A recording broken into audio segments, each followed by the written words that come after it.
Greetings and salutations, ladies and gentlemen. Welcome to another installment of Bullsitting on TSWS Gaming. This week we have the PlayStation non-portable washing up on our shores, Tekken announcing its grand return to form, and Baldur's Gate still being a PS5 exclusive. Kinda. Sorta. For now, at least. I'm your host, Sloke7, and joining me today is Mr. Behind Them Sticks, Ham Solo, and the man that likes games more than anyone alive, Mr. Matt Likes Games. Welcome in, fellas. How are we doing today? I'm doing very good, sir. I'm Ham, you good? I'm having a fucking meltdown because I'm trying to wrap my head around why somebody would make such a piece of shit fucking portable gaming. All right. yeah, We will get to that. We will get to that. It's certainly a conundrum. Lord, Dusty I'm came still in here fuming first. over that. Welcome I can't in, get Dusty. it. Yeah, Ham is big, man. Welcome in, Dusty. Welcome, Richie. Nice to see you, bruv. Stanley Francois. Como ça va? Yo. Ça va bien? Too Big. Welcome in. Mahalo. Dola Knight. Welcome in. Mahalo. Whew. Game Let's get down to sites. What's okay, cracking? Game down sites. Welcome in. Get comfortable. Push up a seat. Pull out a seat. It's gonna be fun today. It will be fun. Big Mad Mo says good afternoon, y'all. Spamming the ham logo. Okay. Welcome in, Big Mad Mo. Fellas, let's start with Matt. Matt, what you been playing this past week? Okay, Right. Oh my god, I brought the stream up. My bad. Uh-huh. I'm playing Oblivion, and currently I'm playing Fallout 3. I'm just again, same as last week, just biding time. All I need is Starfield look. That's all I need, and we're almost there. Oh, I just can't wait for this guy's Loke to playing a play game devil's 20 years old. advocate for that For the fucking piece of PSP. shit. For that Portal. Did you not hear the intro? The PlayStation non-portable. I mean, you know what, Ham? This week you guys will not trigger me. Not Big Mad Mo, not Matt, late not already. you, Ham. No one will trigger me. Right. No one's gonna trigger me this week. No one's Ham, gonna trigger what you been me. playing? No one. No As I scream while I'm triggered. But Ham, what you been playing this past week? Man, I haven't been playing too much other than Vampire Survivors with the wife. Played a little bit of Yakuza 0. Let's see. Been mostly just getting down on classic games, the ones that don't have achievements. That kind of stuff. So I don't know. I've been kind of bored, and I think I've been bored more or less because I'm almost just mentally, I don't know, pretty much shut off until Starfield gets here. I'm honestly not even interested in really playing very many other things right now, unless I'm playing co-op with somebody else. I have so much anime shows to catch up on and stuff like that. It's hold the phone. Right, the Starfield hype, ladies and gentlemen, is so much. It is so much that Ham doesn't want to play anything. That's how hype he is for Starfield. Yeah, I don't know, man. That's kind of working backwards. It looks like it's working backwards, in my opinion. You know what's fun about that, Loke, is well, I was supposed to visit my mom last weekend, right? And I completely spaced it because my birthday was a week before, and it was a whole week long, right? Of just stuff that we were doing. So last weekend I was supposed to go visit her. I didn't realize until Sunday that I didn't do it. I was like, oh crap! I pretty much no called, no showed my mom. Damn, foul. Damn. And I was talking to my wife, and I was like, I think I should go see my mom. And she's like, but we were just out that way not that long ago. I know that you didn't really spend that much time with her, but we were just out there. And I was like, yo, I need to go see her this week, or else I'm not going to see her for another 2 months. Okay. Because Starfield's going to get in the way, and there ain't no way that I'm going to be like, yo, Ma, I want to kick it when this game just rolls out. It's just not happening. Oh my God. Sorry, Mama. I love you. Super judging you. Sorry. I am judging you right now. I'm judging you right now. I'm let me get this out of the way. This guy. Drawn TJ with the super chat. Welcome in, Drawn TJ. Says, hi guys, Xbox should buy 49% of Warner Brothers and Take-Two. Drawn TJ, are you going to spam this? Because if you want to spam it, bro, this is it. Spam away, bro. Spam the freak away. Just go for it. All right. Damn it. My lighting. Drawn TJ loves him some acquisitions. I tell you. There we go. My shit is janky like the PlayStation Portable. Okay. Oh my God. I've been playing. I've been playing Armored Core 6, Fires of the Rubicon. So I'll give my mini review. I played a fair bit. I'm at the. For anyone that's played it, I've played it up until the boss on top of the wall or the watchtower or whatever. The tank, tough dude to beat. Still haven't beaten him I've gotten very close in his second form, but then I always end up losing because he starts alternating because he's got 2 missile barrages. He chucks 10 small ones and then the 3 individual ones. But after he gets into his final form and you're about to beat him, he's got maybe 25% of his life. Then he doesn't alternate between the two. Then he can just spam like just the one with the 10 small ones 2-3 times repeatedly, and then he brings in the 3 powerful ones, so you can't even follow the rhythm. And yeah, I've been getting my ass beat, but it's a great game. I've been having a lot of fun. Yeah, I think in some ways it's tougher than Elden Ring, because Elden Ring just, the first night the golden dude just comes out and beats your ass right there at the beginning, sets the tone, like you're a puny little nothing. This is it. It's only going to get worse from here. Whereas Armored Core kind of builds up your confidence. There's like 8 or 9 missions, piece of cake. You're killing it, just breezing through. You feel like you're a Gundam with superpowers and everything.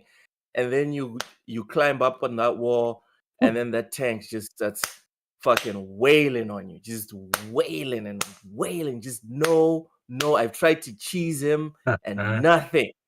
I hope if anyone has any tips, send me a link there, because this feels very Elden Ringy. I would like to finish Armored Core, but yeah, that's my review. Solid 9 out of 10 in my opinion, even though I haven't beaten the game. I think it's a great game. Big Mad Mo is asking if it's in Game Pass. No, it's not in Game Pass. You have to buy games. Do you guys not support the devs? Oh, anyways, No.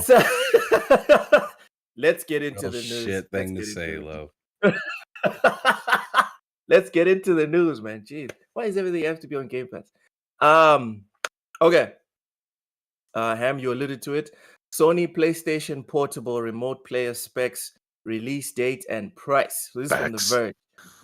We're moving away from IGN. That's what we're doing. Speckless portable handheld. Just has if you would just let me. Usually, I have to ask you to let me finish. You won't even let me start, bro. What are the specs? Is it a DualSense controller and a screen? Is that the specs? Is that the specs that we're dealing with? Oh man! Welcome in, Dark Optimus. Okay, let's do this. Sony is Matt, stop heavy breathing. Sony is officially launching. Let's do. I'm just being attentive. I'm just being attentive. All right. Dolomite says, I'm not buying any more games before Starfield. Yeah, I think that's the story for most people. Same. Here we go. Sony is officially launching its portable PlayStation later this year. The PlayStation Portable Remote Player, the handheld device, will stream PS5 games over Wi-Fi and features an 8-inch LCD screen running at 1080p resolution, 60 frames per second. Sony says the PlayStation Portable will be available later this year, priced at $199.99 to $200. This is a quote from PlayStation. PlayStation Portable will connect remotely to your PS5 over Wi-Fi, so you'll be able to swiftly jump from playing on your PS5 to your PlayStation Portable, says Hideaki Nishino, Senior Vice President of Platform Experience at Sony Interactive Entertainment.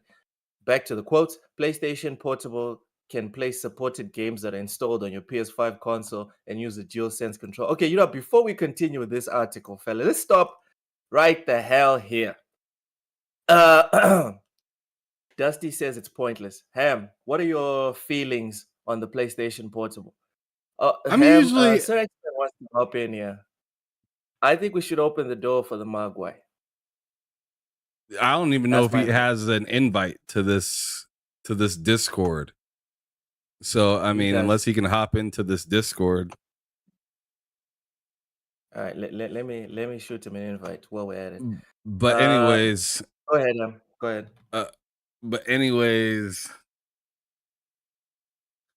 I usually never advocate for people getting kicked in the nuts. Like, wow, ever. That's where we're going. Violence. But like, absolutely, because you have to like understand. And when you get kicked in the nuts, you don't forget that shit, right? You don't forget it. I'm advocating for somebody to kick Jim Ryan in the nuts and tell him why, and have this be one of the reasons. And I'm just like, dude, like, Who in their right mind thinks that this is beneficial to anybody? Any way, shape, or form. And then the one thing that you would think would be just a basic add-on isn't even available in it. You can't even use Bluetooth with the damn thing. You can with a Switch Lite. You can with a lot of various silly items. I could go get a children's tablet from Target and connect to it Bluetooth. Like, how do you not have something as basic as that in your product? It's a streaming device that can't play streamed games. Make that make sense as well. A whole catalog of game is unplayable, but yet you're paying for this service. Yep. I don't quite understand it. I'm going to read the super chat from Drawn TJ saying Pete Hines said modders can make a full planet mod in Starfield. That is necessary to interrupt to say, for sure. I like hearing that. That sounds fire. You just get me more hype for the thing that I can't wait for. But as I was saying about this stupid PlayStation Portable, like, I put up a post earlier saying that I literally think that this is the dumbest thing to come off of the PlayStation production line. Like, I don't understand.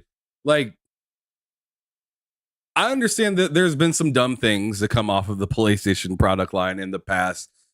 Every platform has some dumb shit. I mean, Xbox has definitely had some stupid shit for themselves. Hell, Nintendo tried to make us use cardboard for VR. But like, this one takes the cake because they're just saying, hey, play PlayStation on another couch in your house without dragging your console with you. But as soon as you leave the house, it's pointless. The person that was reviewing it for the short review that they did was like, oh, this PlayStation Link is supposed to make sure that there's like no latency. And then at the end of the video, he's like, I'm about five feet away from the PlayStation. I'm like, come on, man. Like, come on. I mean, for real, like, go to the backyard. Go on like a fucking like swing on a porch, or go in the backyard next to the fire pit and play. Like show me why this makes sense. Shout out to Uso Vinny in the chat saying howdy doody. Oh shit, I need to plug in my camera. It died. But anyways, yeah, I'm not feeling this device. I think it's absolutely silly. And after you guys get done having your takes, I'm gonna show that poll from Push Square. I have to show that poll from Push Square. Oh, I gotta rub it in. I mean, I'm putting tussin all over. I'm rubbing it in. Oh Lord. But Peace, going ahead, love, life. Welcome in, Dragonheart Yobi. Matt, how you feeling? How anxious are you to pre-order your PlayStation Portable? Are you itching? Well, it's interesting. It's interesting that you forgot the other quote by Jim Ryan where he says, "This is absolutely fucking useless, and you shouldn't buy it." Yeah. But that's genuinely how I feel about this. Is like one of the dumbest products, and like, it's fun to like, you know, do the whole make fun of PlayStation, make fun of Xbox thing, but like genuinely from like a genuine standpoint, I'm baffled as to why this exists. I don't know why it needs to exist, and it's shocking the extra added layer of anti-consumerism added onto it by not supporting Bluetooth. And then this whole, like Cam talked about the reviewer who was reviewing it, it's like, oh, it's because they're getting rid of latency. No, they're not. It's because they want you to spend an extra $200. That's what it's for. But I don't know. I think it's just pointless, man. I don't know who this is for. I don't know who is excited for this, genuinely, without capping. I don't know who's excited for this. Okay, so if I defend this, I'm capping. Well, what's your defense? What's your defense of this? There is no defense for this. Yeah, because I'm curious to hear what anyone's. And you said in the pre-show that this is a useless device, and you just said it just now that it's a useless device. And like I said in the pre-show, useless means it doesn't do good, it doesn't do bad, it's just there. I don't think this is useless. I think this is a net negative for the consumer. I think taking $400, right? Dipping it in gasoline, lighting it up is a better use of your money than buying. At least keep warm for the night. For 5 seconds, bro. You can keep warm for 5 seconds. Hey, the Magua is here. Welcome in, Sir X, man. Oh, I got your Magua. Keep it up, buddy. Keep it up. Sir X, man, give us your take on the PlayStation non-portable. You want me? You feeling it or not? You want me to tell the truth or lie like a Sony person? Which one? Listen, I've seen enough Sony people also express their dismay at this product. It's not like people that are like super into the Sony thing are just loving all over this, just drooling for a chance to play it. That's not what's happening. You have a few that are drooling over it. Yeah, there's a few of them. But oh my god! All right, give us your take. I'm going to explain what Xbox can do and compare it to what this system can do. Stop it! This is not about Xbox, bro. This is not about it. You know what? I lost followers. I lost followers today because I keep talking about Xbox and the greatness that has been Xbox in 2023. People are on my ass talking about stop talking about Xbox. I'm talking about as far as portability. Okay, let's go. Do it. And where you can play your games. Let's go. You can only play your games pretty much around your Wi-Fi at your home, or maybe even the backyard, or some people saying I can play while I'm on my toilet. I'm like, really? That's disgusting and nasty. But with Xbox, you can play your stream games anywhere in the world. Anywhere. And you can play your console games, and you can play Game Pass. I'm not being an advocate for Microsoft right now. I am just telling the truth. So Sony gave you $200 for something that they just stuck a control on the side. There's nothing else really on the inside that's upgradable that will help you play it anywhere. No SIM card ability to play with a cellular data, which you can do. I have that in my tablet. I can play it anywhere, a SIM card. You can't, you can't really play it anywhere but your home. What's the point on that? Just go to the console. And if you want, and the earbuds, right? $200. If that's the case, you might well just get a second PS5.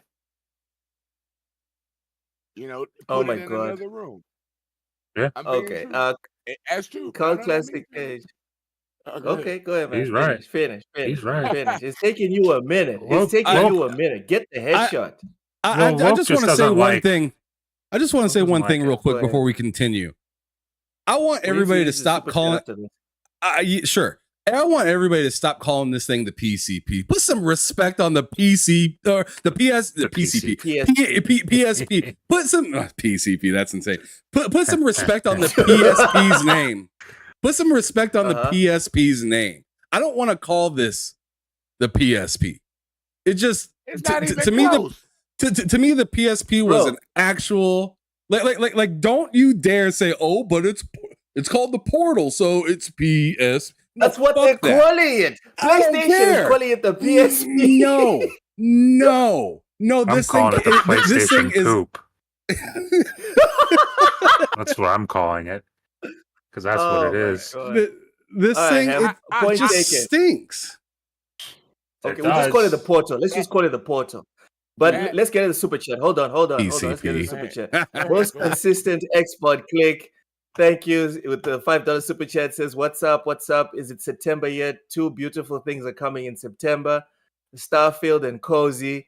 But but then we got you guys, the old man, Sir X-Men. Oh my God, Sir Click, you need to stop. You need to stop. All right, you need to stop with this. Mr. Judge, PSU, it should be called. Oh Lord, the PSU. Okay. Okay, so no one's feeling this, right? I got right. it. The PlayStation Party. Yeah. Oh, You Lord. can play it on the toilet. The PlayStation Party. I like that. Okay. Perfect. Okay. But let's carry on with the article. Let's carry on because we didn't get to finish. Strangely, the $200 handheld won't work with Sony's upcoming cloud streaming for PS5 games. Okay, games that must be streamed. Thing sucks. It's not thinking ahead. Here's the quote. Here's the quote. Games that must be streamed on PS5 using a PS Plus premium membership are not compatible, says Sony. So PlayStation Portable is really a way to stream PS5 games you already have installed on your own PS5 onto a handheld for remote indoor play. You'll need an internet connection capable of at least 5 megabytes per second, and Sony's recommending 15 megabytes per second for the best experience. Does anyone want to talk about the fact that there's a cloud streaming for PS5 that's coming? It's not even here yet. It's coming. And this product that is also coming will not support this streaming. Does anyone want to say anything about this before we carry on with the article? Yes, I do. Drawn TJ with the $2 super chat coming through saying, "Call it the piece of shit portable." And you know what? I think he nailed it. Okay. Because it doesn't say PSP in the toilet playing Verizon. It's POS. Okay. Right. Let's carry on. Okay. I'm gonna fire up a Game Pass game right now on my phone, and I'm not connected to my Wi-Fi, and just play a game. How much is Phil Spencer paying you? So, expert, how much is Phil Spencer paying you? I'm just speaking the facts, dude. You know I always speak the facts. Yep. Sure. You know, I'm Matt, sure Hams can do it. Matt can do it without it being. Dude, I can do it. I can do it when I'm at work on that super fast internet. I can actually use. And you can console stream your system. You just go to console stream. And you can do it right there. PS5. You can also do that with the PlayStation. Not just Game you can also do it with the PlayStation. Yeah, you can also stream your PlayStation. Settle down now. Home? Settle down. Away from home? Yes. You just can't do it on this freaking this crap or the PSP or the. They didn't even give that. They didn't even give this system that ability to stream it away from home. Come on. All right, Vincent Vega says people playing on phones are either mental or boomers. I'm a boomer. Whatever. I have a Razer PC. Okay, Matt, you gonna add anything on the fact that the handheld won't support the upcoming cloud stream? The upcoming handheld by PlayStation won't support the upcoming cloud streaming for the PlayStation 5. I mean that says it. This thing is useless. I can't. I know you're gonna say it's a net, but this thing stinks. This thing really, really stinks, and there's no need for it to exist. Wait, I'm gonna say what? That it's a net negative. That it's not useless. It's a net. I get it, but this thing stinks. It's crap. It's crap, and nobody should be buying it. That's all I can say about that. Because they're not even supporting their own things. I want to throw this up real quick, and it's only 1 minute long. So just hold tight, check it out. I showed it on my stream yesterday. It's Marquise Brownlee talking about his experience with it. I mean, I know we're talking. You became super producer, but stop on Sony. Well, the thing is I may be mildly biased, whatnot. Mildly. But mildly. Relax, Loke. Relax. I'm just saying I might be mildly biased, It is what it is. Just relax. Like everybody knows Marquise Brown Lee only does stuff for the best of the consumer, period. He doesn't pick any sides for anything at all. So just for the fact that he said this. Okay, so Sony just announced something called the PlayStation Portal. This is a portable gaming handheld with an 8-inch screen and DualSense controllers with all the same haptics as a normal controller, so you can experience PS5 games anywhere you go. And it's only $199, which seems pretty sweet. But then the thing is, the more I look into it, the worse it gets. First of all, it is Mr. a X-Man, I'm showing something. Be quiet. There's no local processing happening. It's not a console. So your PS5 has to be on and connected to the internet to do all the work. All right, fine. But worst of all, by far, is this thing doesn't have Bluetooth, so the only way to use wireless headphones officially is to use some PlayStation Link compatible headset, like the new $200 PlayStation Pulse Explorer earbuds. That might be the most outwardly anti-consumer feature in a new gadget I've seen in a long time. That's like, imagine if the new iPhone comes out and there's no Bluetooth this year and there's no headphone jack. So in order to use headphones, there's a new Apple wireless audio protocol that only works with AirPods. Even for Apple, that would be crazy. Tim, don't get any ideas. All right, so it's ridiculous. It's ridiculous. You got people that have millions of followers like Marquise Brown Lee out here saying like part of your product is so anti-consumer that he doesn't remember the last time something was this bad. Yep. Like, how do you put a 3.5 millimeter jack in and then you put your own like latency free type of PlayStation Link put in, but you don't do anything in between? I feel like it would have made more sense, in my opinion, if they would have did Bluetooth over the 3.5 millimeter jack, to be honest. Yes, 100%.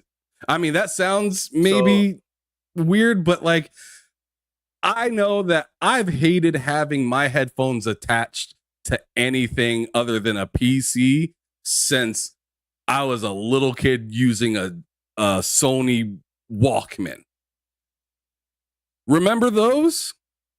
Those Sony Walkmans? You put it in your pocket, you walk, and then you pull your neck back just a little bit or to the side or walk funny at all, and you pull that cord right out of the thing. I'm just saying, who the hell wants to walk around with their house with a headphone on with a cord tied to it? Okay, let me finish the article. Go ahead. The PlayStation Portable doesn't have Bluetooth, so you won't be able to connect to wireless headphones or Sony's Pulse 3D headset. Oh! So not Sony's even compatible with its own headset. Oh, so you can't connect the Pulse to it. It's just the earbuds. So if you already bought the Pulse, you wasted money. You threw that. You can't even connect the fucking Pulse to it. Dude, what the? Instead, Ham, I really should start reading these articles before we go live. Because so you don't embarrass I need yourself? to be able to just... Instead, it uses a PlayStation Link wireless technology, a new proprietary standard for PlayStation devices. PlayStation Link is designed to deliver low latency, lossless audio, and Sony is also launching a wireless headset and buds that support PlayStation Link. Thankfully, the PlayStation Portable also has a 3.5 millimeter headphone jack for wired audio. CNET says Sony is targeting something similar to the DualSense battery life, so around 7 to 9 hours. You know what's really cool, Loke? Is if you instead, if you decide, you know what, I don't want these headphones and I don't want this handheld. Instead, I'm just going to buy a PS5 digital, same price. Yeah. You can have a second PS5 in another room. Same price. As of right now, with the deal going on, you can actually get it cheaper. There's my dashboard for my Xbox right there. There's my dashboard right there. This guy. Are you here to talk about Xbox or the freaking PlayStation Portable, bro? Seriously. Uso says you can't connect the Pulse to it. You can only connect to your PS5 while you use the remote play LMAO. That's very funny. It Danger's voice, welcome in. Danger's up? voice says, I bet they changed that. Bro, they should launch it without needing to be changed. They should change this whole thing. BTW, They should scrap it. That's what they should Yeah, do. they're gonna have to start BTW, from the ground now. They can't just do it because it's already set in motion. You'll have to reinvent a whole new system to be able to do what we're asking for. Yeah, it's already in They production. no, It's been in not be able to do production. Yeah. Uh, You'll have to add a Vincent, GPU, CPU, all that stuff, Loke, inside that system to do what they needed to do. Then the Vincent price Vega goes says, up. by the way, the Pulse has a 3.5 jack cable in the box. That's the thing, Vincent, and anyone else that might be thinking this. The reason why we buy these, right, is because we don't want this. Like, the only reason this is okay right now, I don't know if you can see the cable that I'm using right now to You charge can see these it. headphones, is because I'm literally on the computer, seated here, uh, and I'm on the keyboard, and I'm fixed, right? The reason why most people get consoles is because we want to be on the couch. That's why cordless controllers, cordless headsets is like the bare minimum. So when you remove that, you remove most people that even want to play on the couch, because the couch is a bit further. So now I have to bring plugs onto the sofa or next to the sofa. It's kind of almost defeats the point of the device, you know. It says, yeah, cables are for stable operations. Exactly. When you're on the couch, you don't need stable operations. What you need is freedom. That's what we're looking for. Welcome in, Ambra. Welcome in. Matt. And yeah. actually, you know, for all of you guys, I just want to throw something real quick at you guys. The Nintendo Switch lets you use Bluetooth freely. Yep. And this whole thing just reminds me of what recently happened with Apple in Europe. They got their asses handed to them because Europe forced them to stop forcing people to use their proprietary charging cable that apparently is superior, but independent evaluators have found out that actually third party, some are better, some are just as good. The only reason Apple was forcing people to use their special jack is because they wanted to make money off of the deals that they make with the Whoa. people that That lightning manufacture those cable. Whoa. jacks. That's the only reason. Apple wasn't trying to give people the best service. They were just trying to close the market and make sure third parties weren't making money off of their stuff. So this whole PlayStation, I'm sorry, I haven't been in any boardroom meeting. I don't have any information behind the scenes. I'm just saying that's what it looks like to me. This Bluetooth thing, it's not even about giving you lossless, all this sales mumbo jumbo, lossless audio, low latency. Shut the fuck up. Shut the fuck up. No. It's blast You just want to processing. make sure. You just want to make sure, because you wanted to charge us 400 to 500 just for this freaking console or this It's tablet thing. That's what you wanted to do. And then someone in the sales department was like, bro, don't do it.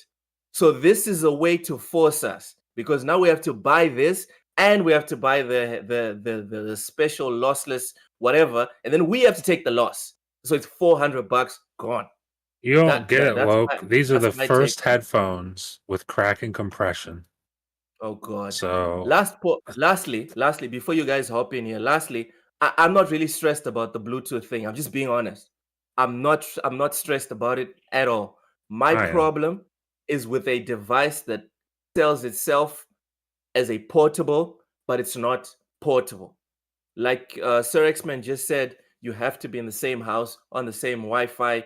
If you just go out to the garden, if you leave your yard, it's over. It's essentially a paperweight or And I was not on my whatever. Wi-Fi. I was on cellular. And that's my problem with this thing. If this thing was $200 and I could play it on the other side of the country, as long as my PS5 is on and connected to the internet, and the portable is on and connected to the internet, this would be an okay device, and I might be even looking to get it because it's cheaper than buying a Steam Deck or any of the other portables.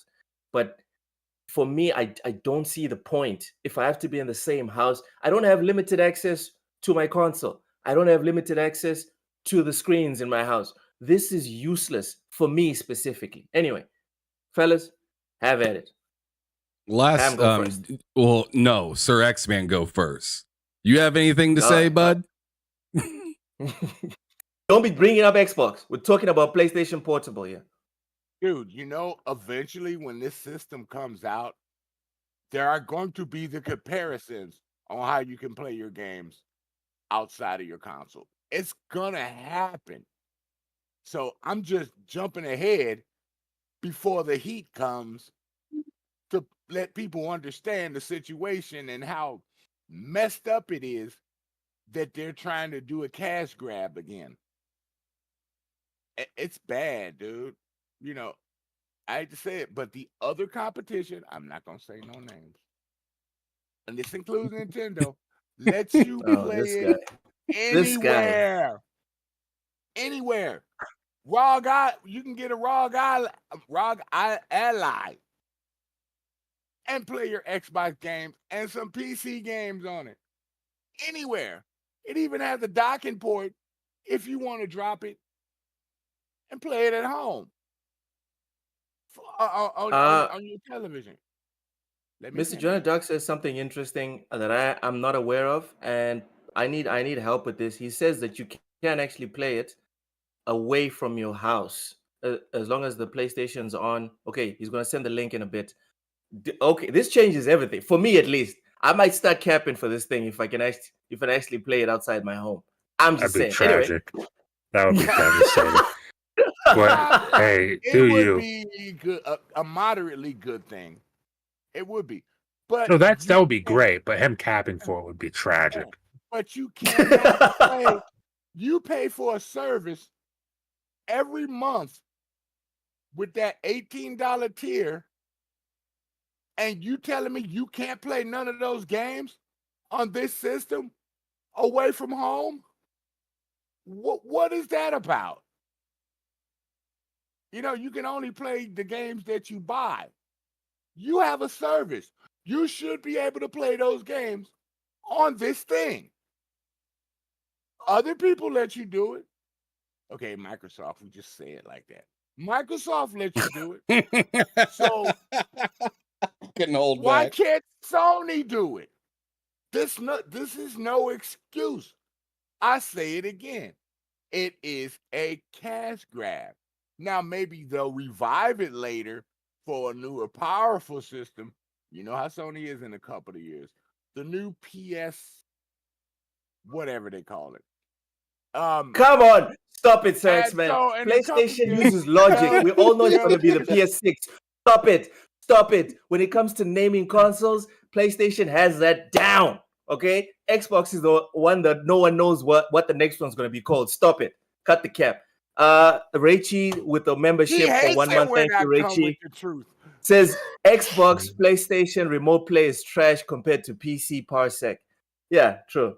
And as far as the whole Remote Play, guys, it's a bit limited. The fact that you can't install a game on the console is frustrating. Anyway, sorry, X-Man. Sorry, finish your point. It's all right, dude. I don't have a problem with playing games on the cloud. I got T-Mobile. My internet is great. Mine's not so great. I live in Africa, so. No, you live in Texas, and Texas sucks for internet. Oh my God! Yeah. You know what? Don't blaspheme against the great state of Texas. Okay, stop it. But on a real, you can take your, like I said, you can take your tablet with you. You don't even have to play on your phone. You can take a tablet. You can take a portable laptop. Anywhere you want and play your games and hook up a controller to it. In the Xbox ecosystem, you can still do console stream. So if you're not at home, and you want to just play your Xbox games and you got a laptop, all you got to do is Bluetooth sync any controller to your system that you have and play your game remotely. It doesn't have to be a one that comes from the proprietary controller. You can just play it right then and there. All your games, even your games in Game Pass, even the games that aren't downloaded to your console. I've done it. Let me finish. it will, as long as it's in your library of games that you own, you can play them. It does not have to be on your console downloaded. I had games that weren't downloaded on my console, and I went to console stream from my Xbox, and it automatically let me play those games in the cloud. You have to have your games downloaded on the PlayStation to be able to play these games. So you spend a lot of games, $70, you deleted it, so you can have room for another $70 game. But then when you click in, you realize it'll tell you, no, this game is not downloaded on your console. You can't play it.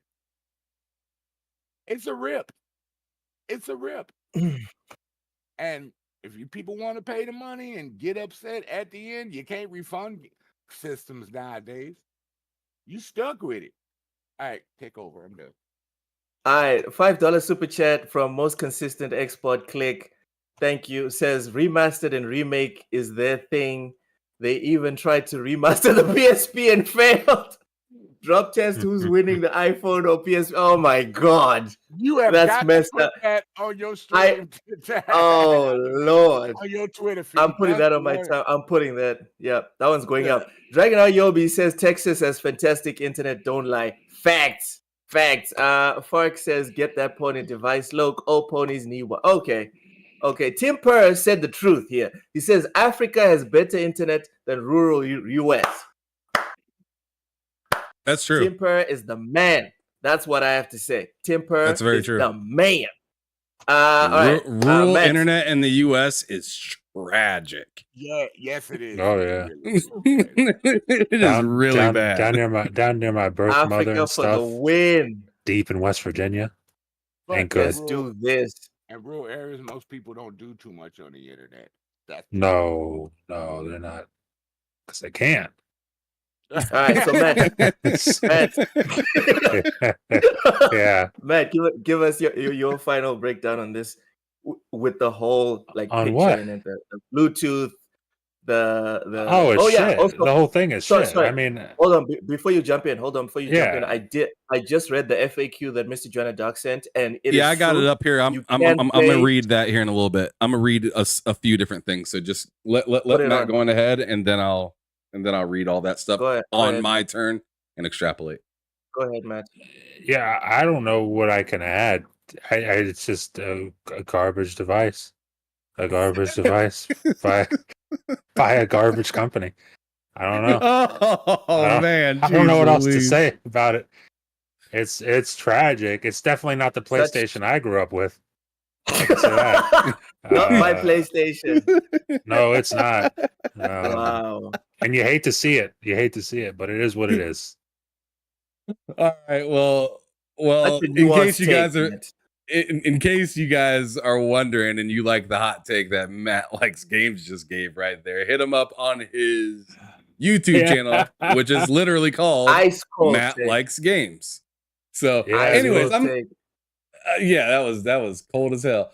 And Louis Bragg said straight to the point. LOL. Love it. But anyways, I'm gonna go on ahead and read these 3 or 4 things that are in the PlayStation Portal Remote player. Hold up. Dron TJ, $5 super chat. Thank you, sir. Says I played Halo Infinite on my 5G phone, remote play from work, 5 miles away from my house. We get it, bro. We get it. We hope you had fun with that. All right, go ahead. So it says PlayStation Portal Remote player frequently asked questions. The very first one, which is asked, okay, so there is only 3. I just have it dropped down so it looked like 4. All right, so it says, can PlayStation Portal player only be played on my home Wi-Fi?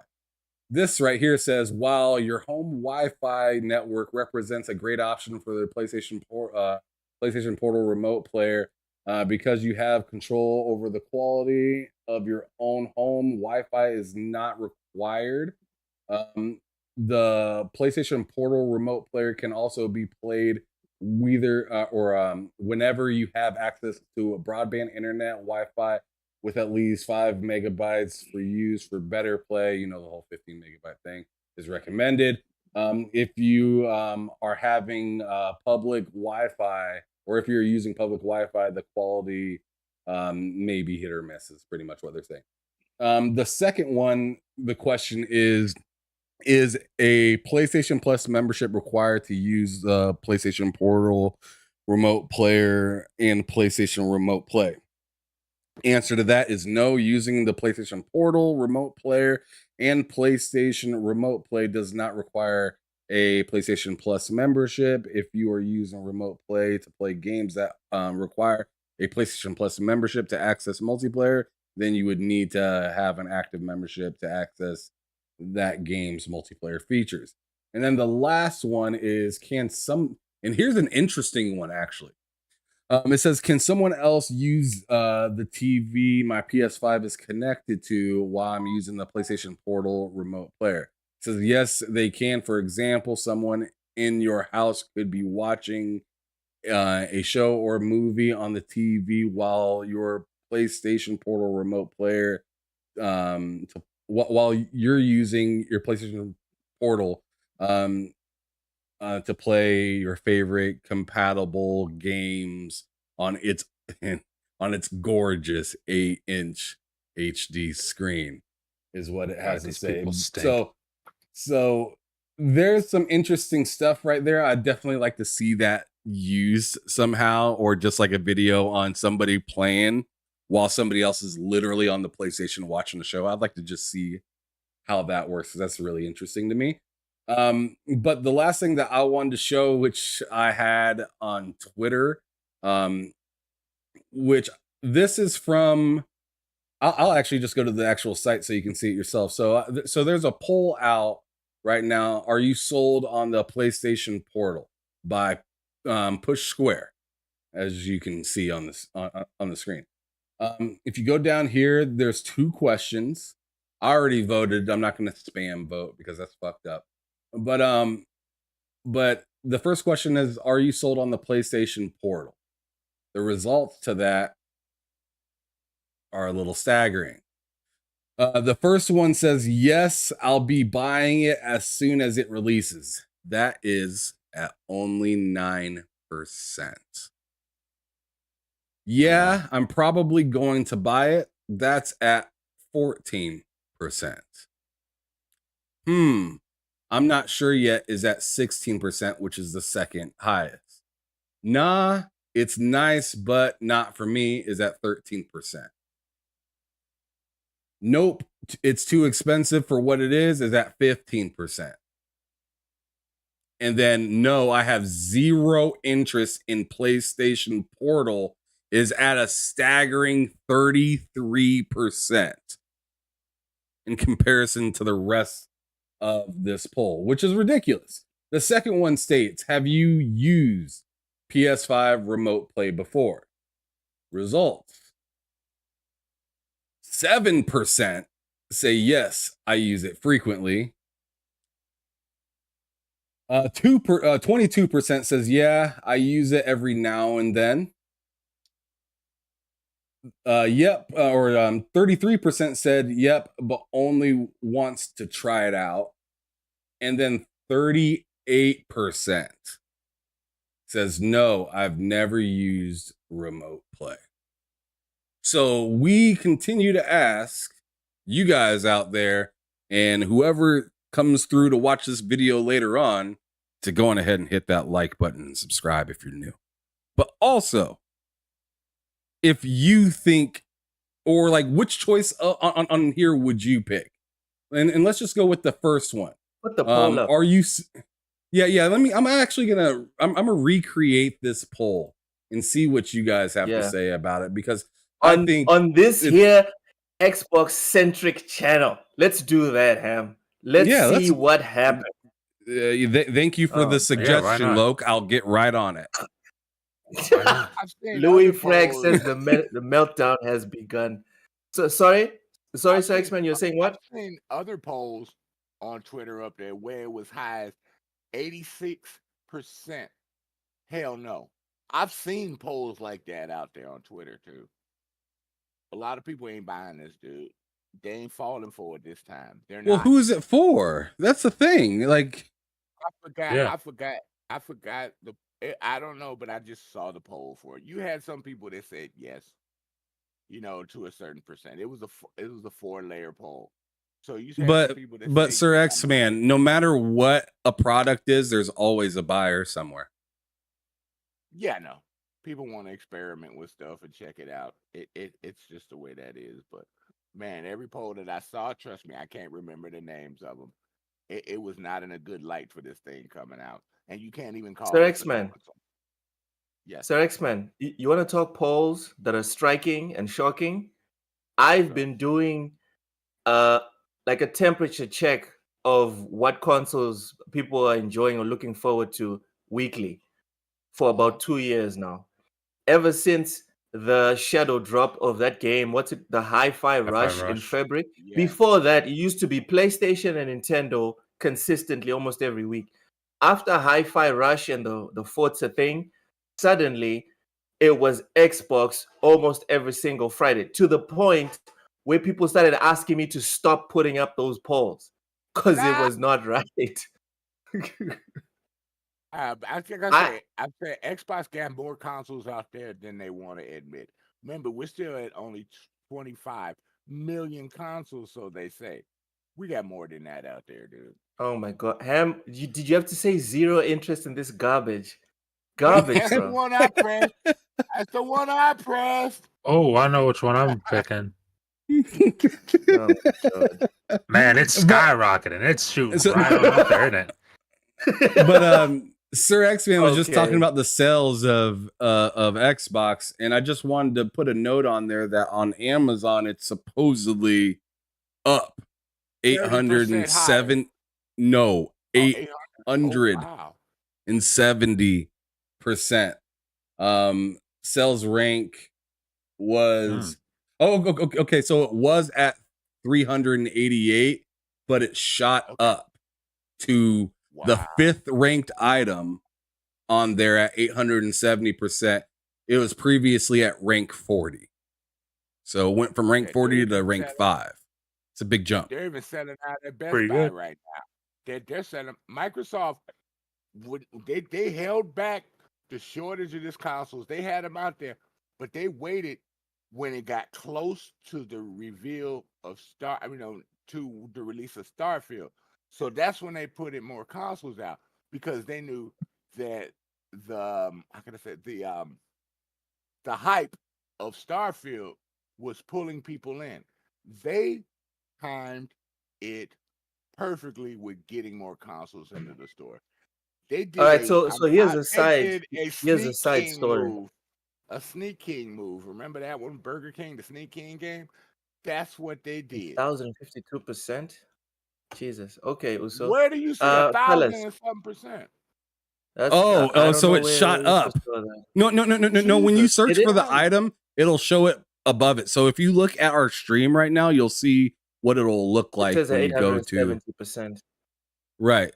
That's for the picture that I have. 1,000 right now. Currently. Yeah, currently. Wow. Jesus Christ. And look at the 5 stars. Do you see the 5 stars on that?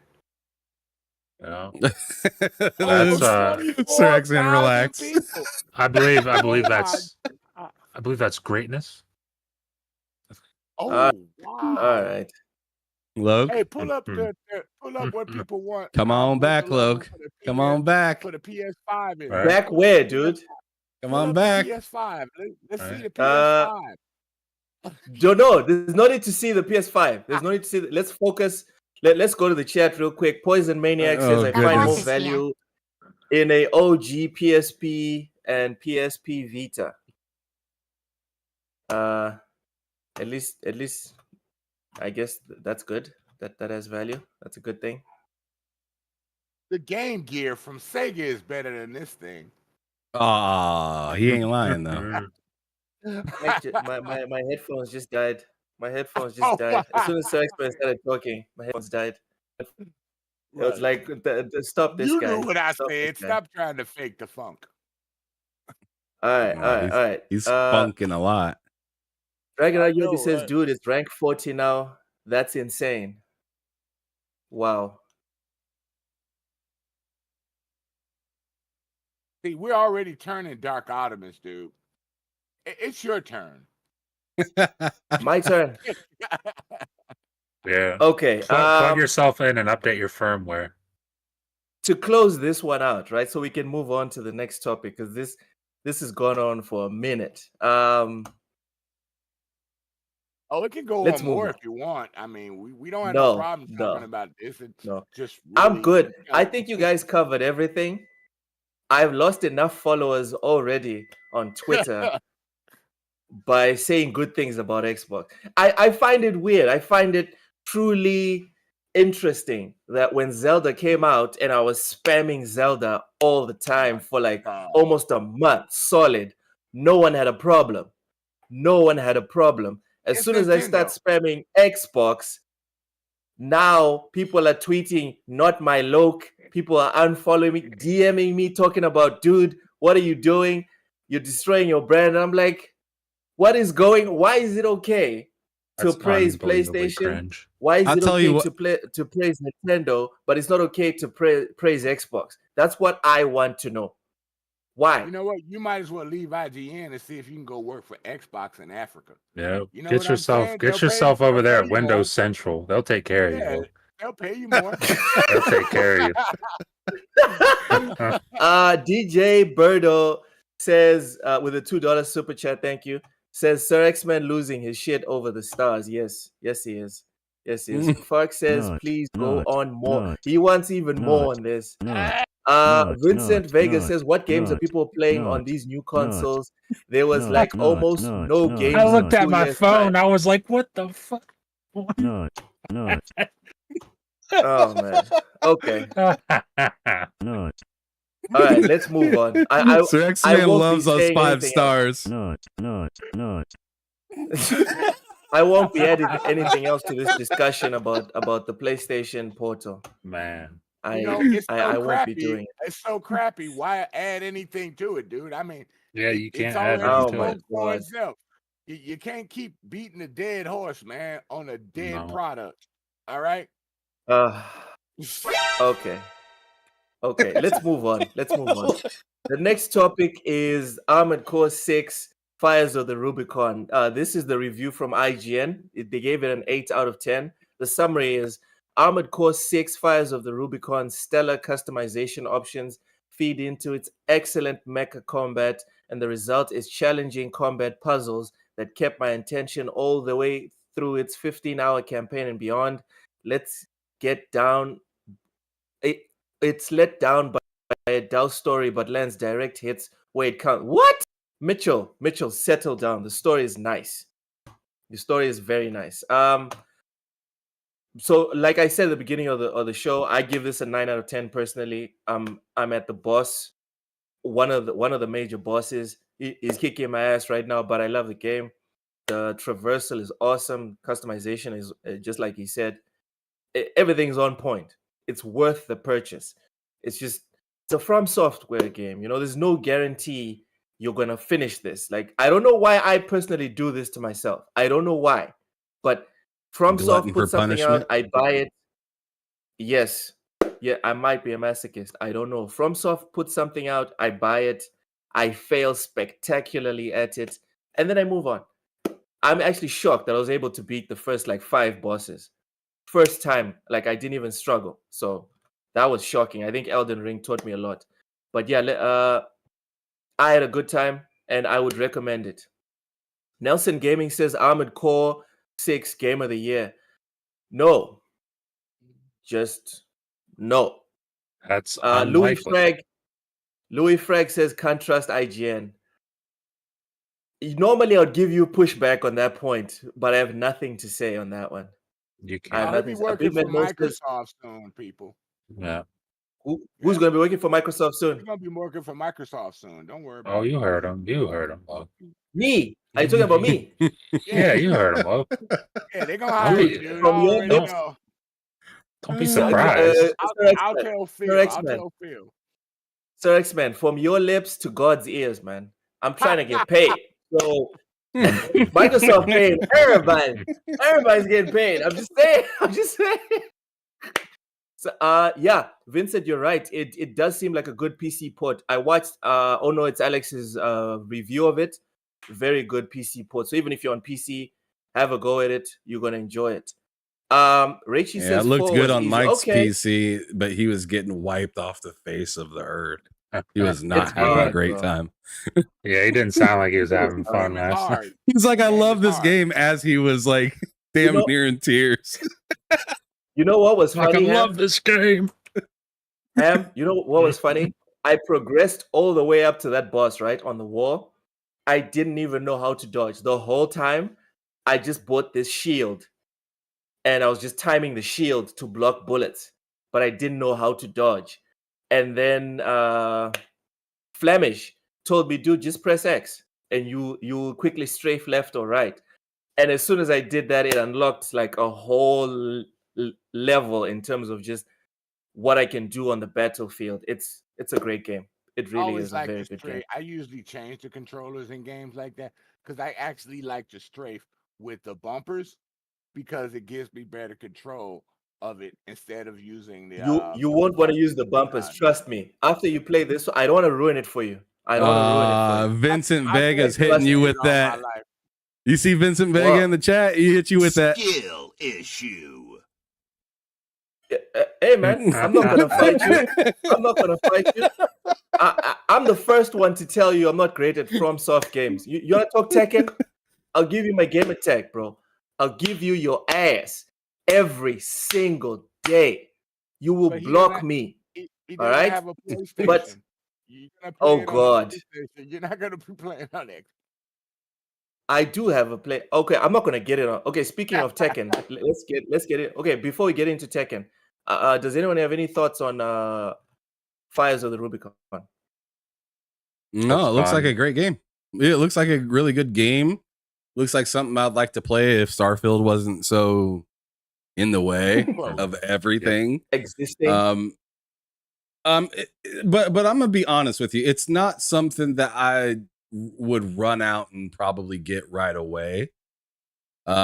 Because I'm just I remember Armored Core from way back in the day, like OG PlayStation type of times, right? And Yeah. I was never really that big into it then, and I'm not too crazy about it now. Oh my god! Of course, K Mega comes Here in we and go. just ruins the stream. Fantastic. Ruins it. He made it Oh, excellent. yeah. That's what he did. Oh, our cameras are All right, boys. all over the place. Boys, just like we rehearsed, happy birthday to you. Come on. No. Fuck K Mega right now. He just ruined my shit. Yeah, keep going, look. I'll join in. Keep going. Dude, I don't trust you. I'm not gonna. You would let me fall. You would do that, Matt. I would never, ever dream of doing that, Loke. Go ahead and do it. He would let Oh you my fall God. like the PSP. Yeah. Go ahead and do it, Loke. Stop I'll it. join. I'll Stop join it. right in, We're talking about Fires of the Rubicon. Leave PlayStation alone. Uso Vini with the $2 super chat. Thank you so much, brother. Says tears don't mean it's not a good game. Okay. I think he's talking about Mike. Oh yeah. Probably. Yeah. I mean, we all cried with gonna Elden play it. Ring. Most of I'm us gonna didn't play beat Armored it, Core. but Hey, I beat I you did. should do it. You should do it. I beat that I think shit. it's I've been playing mech games for a long time, dude, so it doesn't bother me. it's a good game. It's challenging. I just don't Mech like the way they Warriors build. is challenging. Sir X-Men, they build a false sense of security. Oh my god, that background. K Mega, that background, bro. Let's put some more. let's put some more work on Ham Solo. Is that Goliath? You the piece of gargoyles shit. Right there? You piece of That shit. You Goliath knew the what you were gargoyles. doing. No. Honest to King God. Mega. Honest to God. And I think I got something on my shirt. Anyway, but I know. I don't like you God, using the Lord's name like that. You I know mean, you well, I'm not fucking gonna- up. I'm- no. If I'm using the Lord's name, I'm telling the ultimate truth. But Jesus, no, capping. I hit up Loke and I told him that I gave him my apologies, like, because I had friends from coming in from out of town to come visit me. Well, they came through and then they wanted to play Street Fighter 6, and I was like, well, okay, let's go, whatever. And then Did you clap them cheeks? Oh no! I let them play each other because they never played it yet. K-Mega was nervous. Okay. K-Mega was nervous. You crazy? Whatever. But anyway, long story short, one of them's wife's called because one of my homeboys was surprising me and let me know that he was having a baby, even though he's like 52.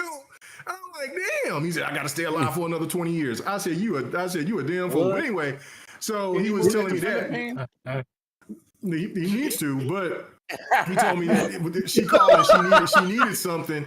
And so he says, hey, man, can I come back? I said, yeah. And so I said, oh, well, you know what? I think I'm going to come in here and sneak in on him now. So, man, your boy. Oh, man, I didn't even mean to hit that shit. And I was just talking about the game Sneak King, and here comes K-Mega. Oh, man, I can't believe your boy's having a kid at age 50. What? 52. Oh, man. He said, they told me that. I said, bro, what? I said, man, good luck. You better get him out of America. Right? I don't want America, so you ain't got to worry about divorce. I don't want no more kids. Man. I'm good. I'm good. I got 2 kids. I'm good. I'm straight. They grown. I like this life. I like this life now. Okay, Mega, why didn't you pull him? Why didn't you pull him inside and just be like, you know? What the hell? Though the sign is real simple, B. It says wrap it up. Wrap that shit up, B. I don't think. That's a bit much. Hey, Mega, how are you feeling about the PS non-portable? Oh, Lord, we're back here again. God damn it. Wait a minute, how you were ripping on me about the slander, and now you going to bring slander? No, K-Mega is respectful. Listen, K-Mega is respectful. Yes, go ahead. I am. No, he's not. That's cap. No, he's not. No. What? If people want that peripheral, that's their decision. I mean, you're going to pay $200, and then you look at like the Rogues Ally, you look at the Switch, you look at other things that's portable that you get a lot out of. I don't know. You get what you pay for, I guess, in these days and times if you over there at Sony. That's all I'll say on it. It's my birthday. I'm not going to be overly messy. I would not purchase it. If it was $50, yes, I would go ahead and mess because I do like the size of the screen. You know, it's got a decent little vibe to it. $50, yeah, $50. I mean, for what it offers, yeah, $50. It's a remote control device. That's it. It's nothing else. No Bluetooth, no nothing. So like $50. $50. When that thing drops down to around $75, I would just cop it and probably place it somewhere, probably behind my gargoyle homeboy right here, and just let people just see it because I ain't gonna be playing on it. Yeah. So decoration. Hey, but we did lose on one bet though with that K-Mega with the system. Because when they were talking about this system, we all said it was going to be $400 to $500, $300 to $400. No, sure shit did not. I was saying that there's no way in hell that it could be that much. Now I was fighting against it because I was saying if Sony is going to go that direction with that, and especially for the little information that we found out about it, I was like, it doesn't seem like it's on the same wavelength as the Stream Deck or the Ally. So yeah. So it's like, to me, it can't be. I would say 300 or less, it has the potential of selling. If it goes over that, then there's no way. And now what it offered, like people are looking at this and saying $200, it's still too much. So like I said, look, man, I don't know. I got to go and check the chat, but I don't know. I say $100 or less. I think that would be appropriate for what you get out of that device. Me personally. All right. Once again, K-Mega, happy birthday. Thank you, sir. Appreciate it. What's your rating for or your review for Fires of the Rubicon so far? I saw on Discord that you're playing it, so give us your thoughts on it. Why are you spying on me? That could have been because I have no life. I have no life, and I'm obsessed with you. So, okay, damn. Okay, okay. Wow. All right. But, man, he's got a couple of birthday presents coming. You guys can't even take a joke. Damn. Anyway, but no, Yeah, I played it. I got my ass kicked by that first boss, and then I played him like, the helicopter, and you beat I got him. You beat him? Yeah, first like 2 or 3 tries. I can tell you how to do it. What you do is you just stay under him. Don't try and fight him head on. See, that's what I was doing. And then you use the dash, the super dash forward. Whenever he runs away from you, because when you get under, he slowly then runs away and then turns around. Yeah. Don't use your dash all the time. Wait for him to turn around and then start chucking the missiles. Then you use the dash, you move forward, get under him, start wailing on his ass. Then he tries to go around, then you keep doing it and doing it and doing it, and then he's dead. Simple. Okay. Hey, Mega didn't understand anything that you said. He's gonna continue to take L's because he has them. No, I understand exactly what he was saying, because I started to figure out after the third time, because I fought him like 2 or 3 times. I would say 3 times, and then I almost got him, but I didn't. And then I was like, okay, let me stop. It's like 3 o'clock in the morning, but. Yes, that is. I knew that was one of the strategies to fly at him, but I did not know about staying under him. So that is great. Thank you, Loke. I really do appreciate it. So because I was standing up there like, man. And I thought if I could sway away from him, because that's what I was doing, was swaying left to right. But those damn missiles track you. I was like, because bullets, I'm cool with that, but those damn missiles was lighting me. I'm like, damn. And then you hear. Life critical. Oh my God, yeah, and then that was good. But thank you. But I think it's no, I see the potential in it. I know that it's got some good ratings and things like that. So I think that I will enjoy it. But but it goes into the category of other stuff, because people want me to restream, to go back and stream Immortals of Avium, which I thoroughly enjoy. I think that game is fire. And then I got Atlas Fallen.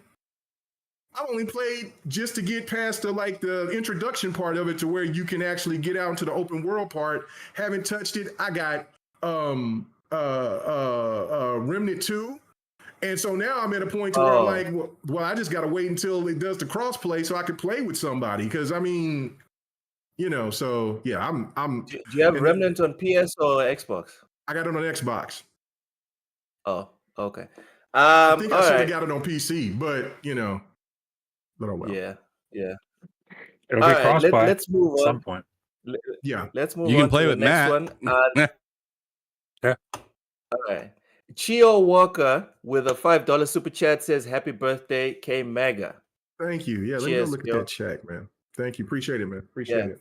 Thank you. The next one is specially dedicated to K Mega. So K Mega, you can give us your first take on this one.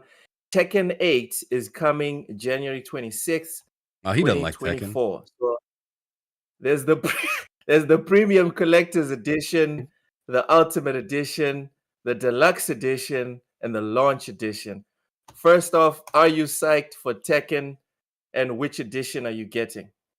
Okay, so I saw the $500 edition, and I was like, I'm getting that.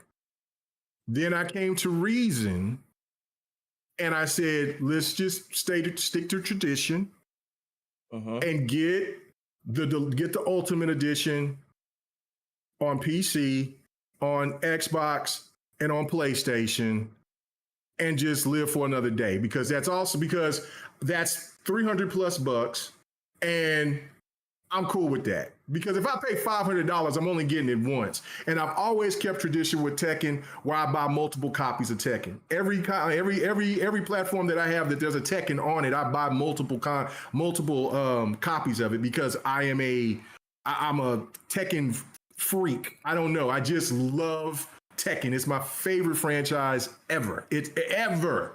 Nothing surpasses it. Nothing. I asked K Mega who his favorite fighter in Tekken was, and this fool said Ryu. So is he really a Tekken fan? What? I'm just saying. Not what happened. Is this man gonna really say that? Happy birthday, K Mega. Thank you. Okay. He's trolling. I was like, but no, I am, but no, I'm aware of it, but I just look at it from, I've become more sensible on how I spend on games, and just case in point, like, because I feel like I got to be a part of the in crowd, like, and now I got games that's going to sit, because by the time I come back from vacation, Redfall is going to be available for me. Yeah, and Redfall. Did you say Redfall or Starfield? You meant Starfield, right? Did I say? Why do I keep saying Redfall? I don't know. Redfall's trying to calm me can't down for wait. some reason. It's I not don't know fixed why you yet. keep saying Redfall. I don't know. You know what I'm saying? That's the game that shall not be named now. Anyway, but Starfield. There we go. Starfield is waiting for me. Then Mortal Kombat's going to be waiting for me. Then Cyberpunk is going to be waiting for me. But I had to get Atlas Fallen. I had to get I signed up for EA's EA Origin, and so you can play anything that's available if you sign up for their service. So and then I picked up Remnant 2, and like I said, and those games are just gonna sit. You know what I'm saying? So the only game that I'm really going to be playing from this point is from back from this year is going to be most likely Street Fighter 6. That's the only game. So, you know what I'm saying? Because everything else going forward, that's what I'm going to be playing. So yeah, no, I don't know, man. It's just nuts. But I am a freak about it. Well, so I just want to make a quick. It'll be out before Tekken. A quick correction, K-Mega. It's not $500. It's $300 for the. Well, I looked. It said $499. No. It's $300. It's 279 euros. And in US dollars, it's 300. Oh no! I swore I seen it said $499. Okay, I'm gonna look it up. K-Mega's getting policed. He doesn't know what's going on. I know. I'm over here now. I'm over here thinking like, now we can work with this. Okay. Go to the official Bandai Namco website. Maybe it's like resellers and stuff. But from Bandai Namco, it's 279 euros. So you convert that, it's $300.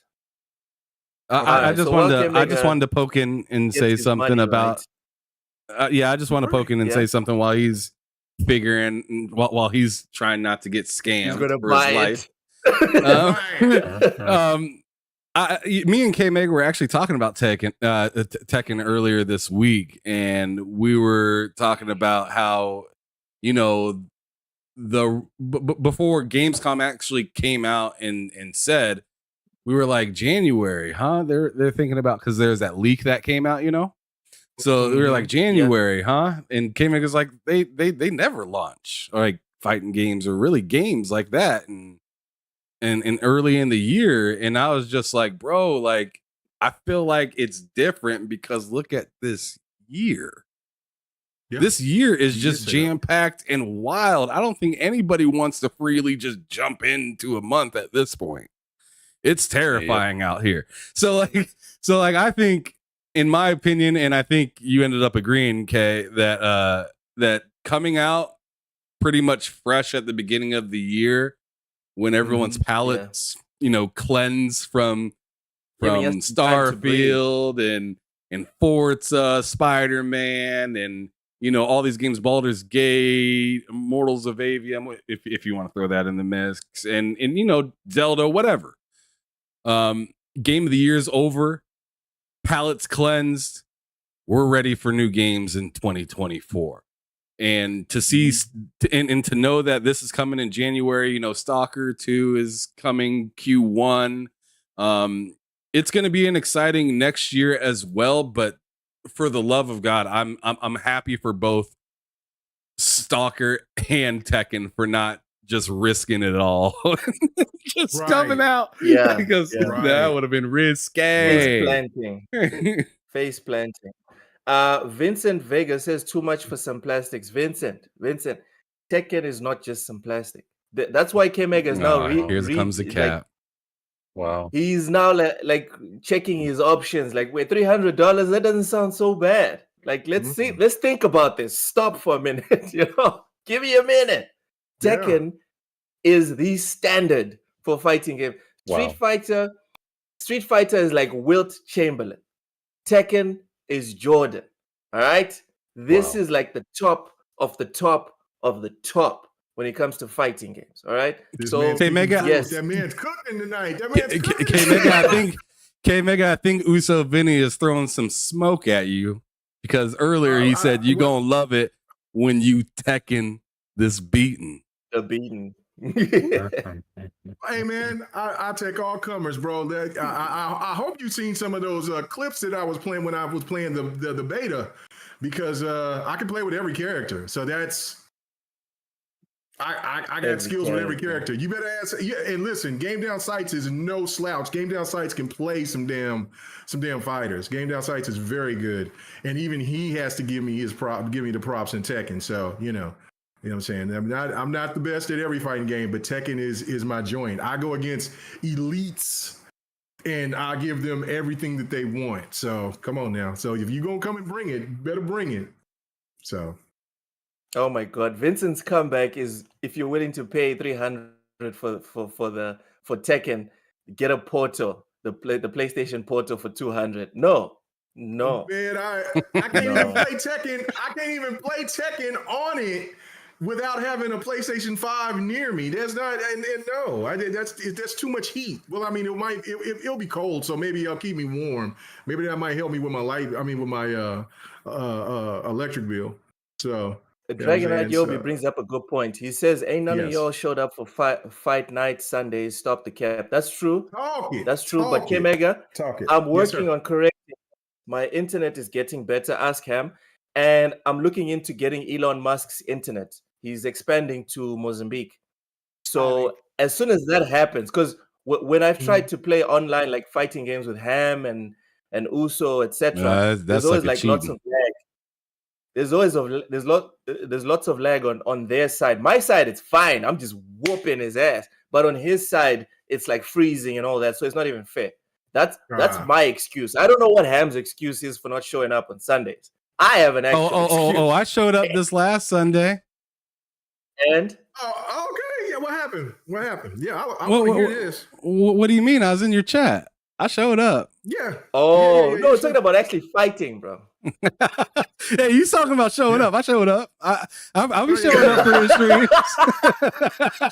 Oh Lord. Yeah. Okay. Oh man. Then he was pestering me, but I thought he was going to talk about our goddamn right, I'm pestering you. Yeah, and I thought he was going to talk about when we played Madden. Now, because I was ready to hear that start, because I'm surprised you didn't tell that story. What story? Now we need to hear this. Oh, we're 1-1 in Madden. I beat him the first game, and then he beat me the second game. And then the tiebreaker. How about you tell them? We haven't played the tiebreaker though. Yeah, no. But why don't you tell them scores, brother? I don't remember the specific scores of even the first one. What was the first one? You have. The first one was 30. It was 36-21. And then when you won, it was 14 to, I think it was 41-14, right? It was 40. It was 44-14.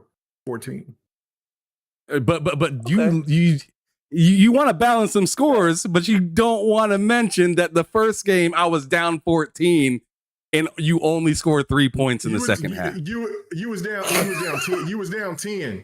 And I mean, they just kept on throwing interceptions, but that was cool. I mean, I got to get it. I wasn't down 10. I was down 14. You were up 21. I had 7 points. You were, because I kicked no field goals. Okay. And yeah, but let's also put this in perspective. They got they doing my Rams dirty. My Rams. Here's the excuse. No, it's not an excuse. You know what I'm saying? What? Rams is the second lowest ranked team in the game. And of this course. Hey, look, he's capping with this. I beat him with the Chicago Bears. I beat him with the Chicago Bears. I didn't have Patrick Mahomes. I beat him with the Chicago Bears. Ashamed of yourself. The Chicago Bears. The Chicago Bears? I was ashamed of myself. You lost to the Chicago Bears? I was, but they're higher ranked than the Rams and Madden. But you know what? That loss should count twice. That should count twice. Does no, anyone no, here because- even know? no, Oh no, because- any Chicago Bears But player. hold on, Even the one But from the this second season. game, Does anyone know he one picked a Chicago higher Bears team. player from the last 10 years? Does anyone here know one Chicago Bear player from the last 10 years? One, just one. Come on. David Hester. Omega. It was Hester. No, that's not 10 years ago. Hester. Devin Hester's been gone That's for a long embarrassing. time. That could be a made-up game for all I know. Yes, Matt. Yes. Oh, I don't okay, know. Mega. You could say God anything. damn. That's You right. could say know any what? name, Ham, and I you just don't need a agree. tiebreaker, Ham. You don't need a tiebreaker, Ham. Yeah, he does. Yeah, It's he does. done. Because the second game, he picked a higher Yeah, he rated does. team. He picked Yeah, he the does. Browns. I picked the Browns with The Browns Deshaun like Watson. 88. No, Right, they're yeah. not. No, they're not. What? They ain't no 88. What? They're like What were 78. they? No, they're like an 8. They're like an 88, like an 86. Man, you better pull up and check. 89. You better pull up and Okay. check. Mega capping. I'm gonna You pull can't. up and Mega check. stop stop it. dissing- They ain't no y'all better 88. Stop dissing my Chicago Bears too. 'Cause I was Chicago Bears. That's what you want to talk about. Anyways, Sir X-Men. Do or die. We take the win. That's we right, take Khalil the loss. Mack. Say it Khalil properly. Say it properly. Chicago Wears. Sir X-Men. Man, Dude, disrespect. you're not even How in the you US. feeling? How can you root for any team we got over here? I thought your thing was Mm. soccer, real football.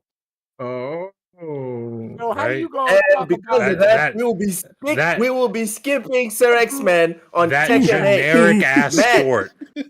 What's your take? Matt, what's your take on Tekken 8 coming out and these special editions? I don't have a Are they take. I worth don't the- care about the Tekken. the I money? don't care about Tekken.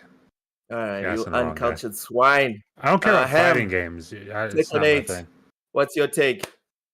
I'm definitely going to be getting Tekken 8 at some point. Launch, It's I not don't day know. one. I don't know yet. It just kind of depends. Like if that's the first interesting game that I see that comes out in 2024, that might be what I risk it all for to start the year. But or else, like if there's a few different games that comes out that come out, because I'm not the biggest in the fighters. I may look across the aisle and grab something else, but I'm definitely gonna be getting it at some point because I definitely want to be able to play with you guys. I want to see what other modes that they have, and also check out the story because the Tekken stories are pretty interesting. That Mortal Kombat story though, bro, I seen a little bit more. They showed that Sindel. Man, Yo, like I Sindel was looking- like, Mm. That combo with Montaro, that looks fire. I hope it's easy. I hope they have like an easier play style, the way Street Fighter did it, like the classic controls versus the modern controls. here we Sorry, go. Go ahead. Issue. Go ahead, Em. Did you beat the last Mortal Kombat? Tekken has that, storyline, though. Ham? Did you beat the last storyline for? I like to play Mortal Tekken Kombat? manual. For 11, no, I haven't beat a Mortal Kombat story in years. That story, Wow. that Since, story like, in the- Deception. and when- Stories. It's good.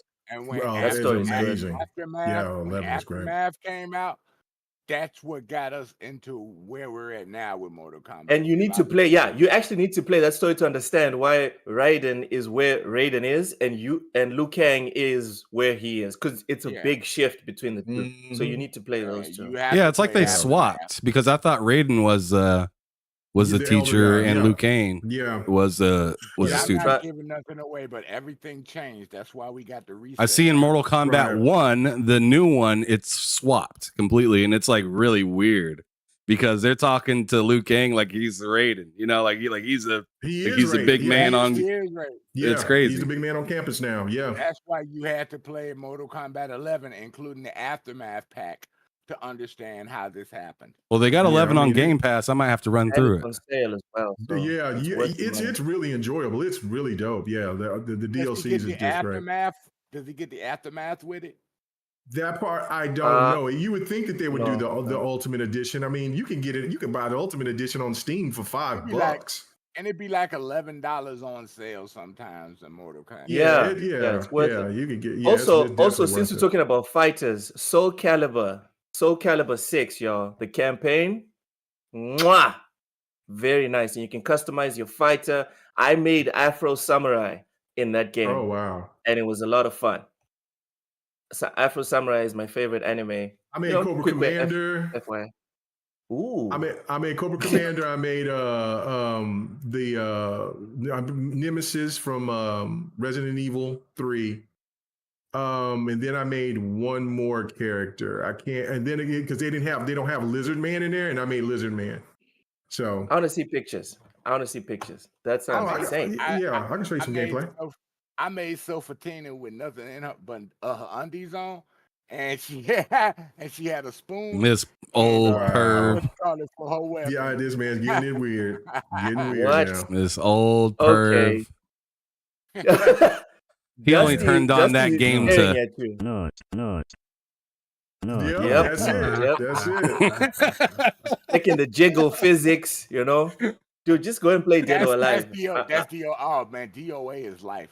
Me and Kim. You want to talk about some jiggle physics? This game right here has a ton of jiggle physics. Outlaw or outlaw volleyball. This game is full of jiggle physics. Outlaw golf too. Outlaw golf too. He looks at Jackson and know it. He's like, yeah, I know. I be jiggling. Let's move on. Those are games that need to be remastered and put in this generation. Both of them, golf and volleyball. That's not getting a remaster. Yeah, that's not getting a remaster, man. That's way too over the line. You old pervert. Damn, nasty old bastard. Just get an emulator, man. It was about the gameplay was good in both those games. Stop it. Stop it. We know what you're playing. We know what you're playing. The gameplay was made those games unique. The way they took volleyball and the way they took golfing to another. Come on, you can't tell me you didn't love beating up your caddy. I want to know, Sir X-Man, what you can compare it to. What other game have you played that's like that has volleyball? I was just doing the podcast. Okay. All right. We need to move on. More ass and titty volleyball. That's all you play. Oh Lord, ass and titty ball. Okay, guys, we're trying to keep our monetization, people. We need the money to pay the light bill. All right, bro. Yeah, no. Sir X-Man will make you get those yellow check marks. Yeah, y'all ain't getting no money. Big man. I didn't say anything about that. When you say it like that, it's like you say it from your chest. You're feeling the pain. Like, yo, this has happened to me. Okay. Yeah. Big Mad Mo says it's on Game Pass. Ham, check if MK is on Game Pass. Dragon Out Yobi says ain't no might Ham play through that story. It's insane. Facts. All right, let's move on. This one's from IGN. Starfield is just a few weeks away, and ahead of its release, Bethesda's Todd Howard has confirmed that Starfield will have a new Game Plus mode. In an interview with GQ, Howard confirmed that New Game Plus does exist in Starfield, noting it was another way to incentivize repeat playthroughs for players. So here's the quote. Starfield delivers Bethesda's game studio's most immersive role-playing since 2006's Oblivion. It gives you the flexibility and options to carve out a unique identity and even adds a unique and exciting twist on New Game Plus to incentivize continued and repeat play. K-Mega, New Game Plus, is that a good thing, bad thing, doesn't change anything for you? You say Ubisoft Plus? I said Bethesda. What the hell are you talking about? I was over here looking at something else. I'm sorry. I didn't hear what you said. You're talking about Starfield has a new game plus. And what are your thoughts, K-Mega? He says Ubisoft Plus. Yeah, man. Okay, my bad. Could you repeat it one more time? I'm sorry. I was distracted by something else. He's been drinking. This drunk ass mega drunk. Mega drunk. But I was distracted by something and I was trying to. I'm sorry. Could you please repeat it? Because I was distracted by the liquor. About it. Go on ahead, Loke. Repeat. Megan, it's a good thing. It's your birthday. Get your drink on.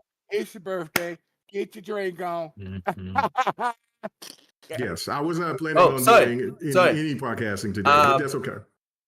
Okay, so here's the quote from Todd I'm sorry, Howard. though. Starfield delivers Bethesda Game Studios' most immersive role-playing since 2006's Oblivion. It Mhm. gives you the flexibility and options to carve out a unique identity and even adds a unique and exciting twist on New Game Plus to incentivize continued and repeat play. What are your thoughts on Starfield having New Game Plus? I mean, it's just showing that this game is going to be so big, so that you're going to want to go back. And this also gives me the impression that this game is also going to have like future DLCs and add-ons to it, to where it's just going to be this game is just going to be even more robust. So, I mean, you kind of look at these games like The Witcher 3 and I mean, like I mean, people do beat the last three Assassin's Creed, but I mean, like I'm a maniac, so I want to touch every bit of terrain in those type of games. I want to absorb as much as I possibly can. So when they're talking about like, you know, you putting 150 hours into the game and then you're just cracking the surface, I'm getting like super excited, because that's what I get. I want my money's worth when I buy a game.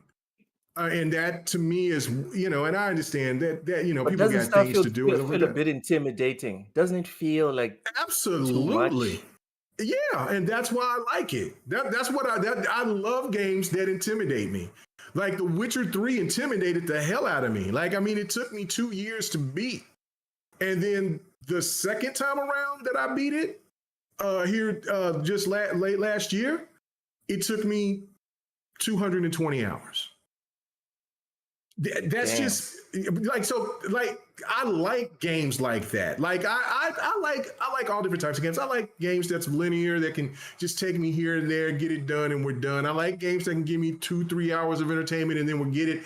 But where I get the most satisfaction is big, deep, driven, the games that like people call bloat. I love them. And then this game is going to have so much content within it that it doesn't feel like bloat, like as The Witcher 3, or like a game like Dragon Age Inquisition. They're so large, so massive that you can put hundreds of, maybe even thousands of hours into, and you still haven't touched every bit of what that game can offer. I like that, because that to me is what makes a game special. Because to me, why I feel it that way is because they put a lot of love behind it.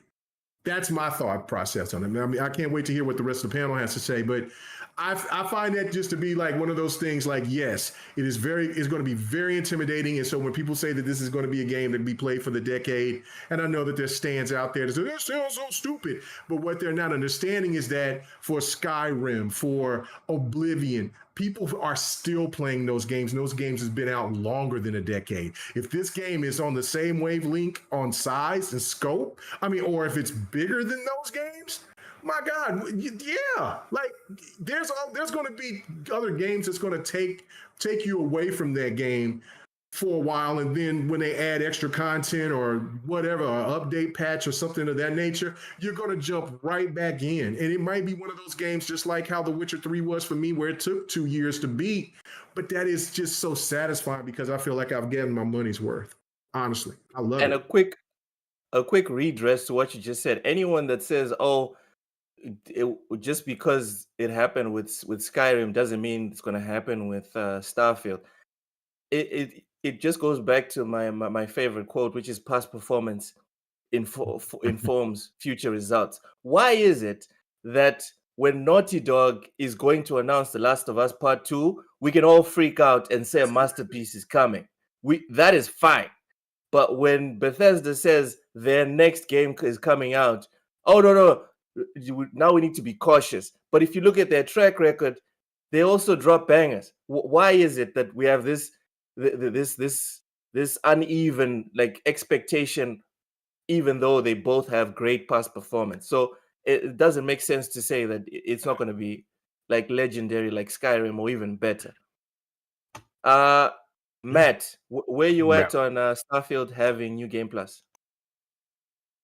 I think Todd and the team over at Bethesda are sick, just sick individuals, just absolute demons. Because the last thing that game needed was a new game plus. Like, I can beat that game and start it again and play a whole different game.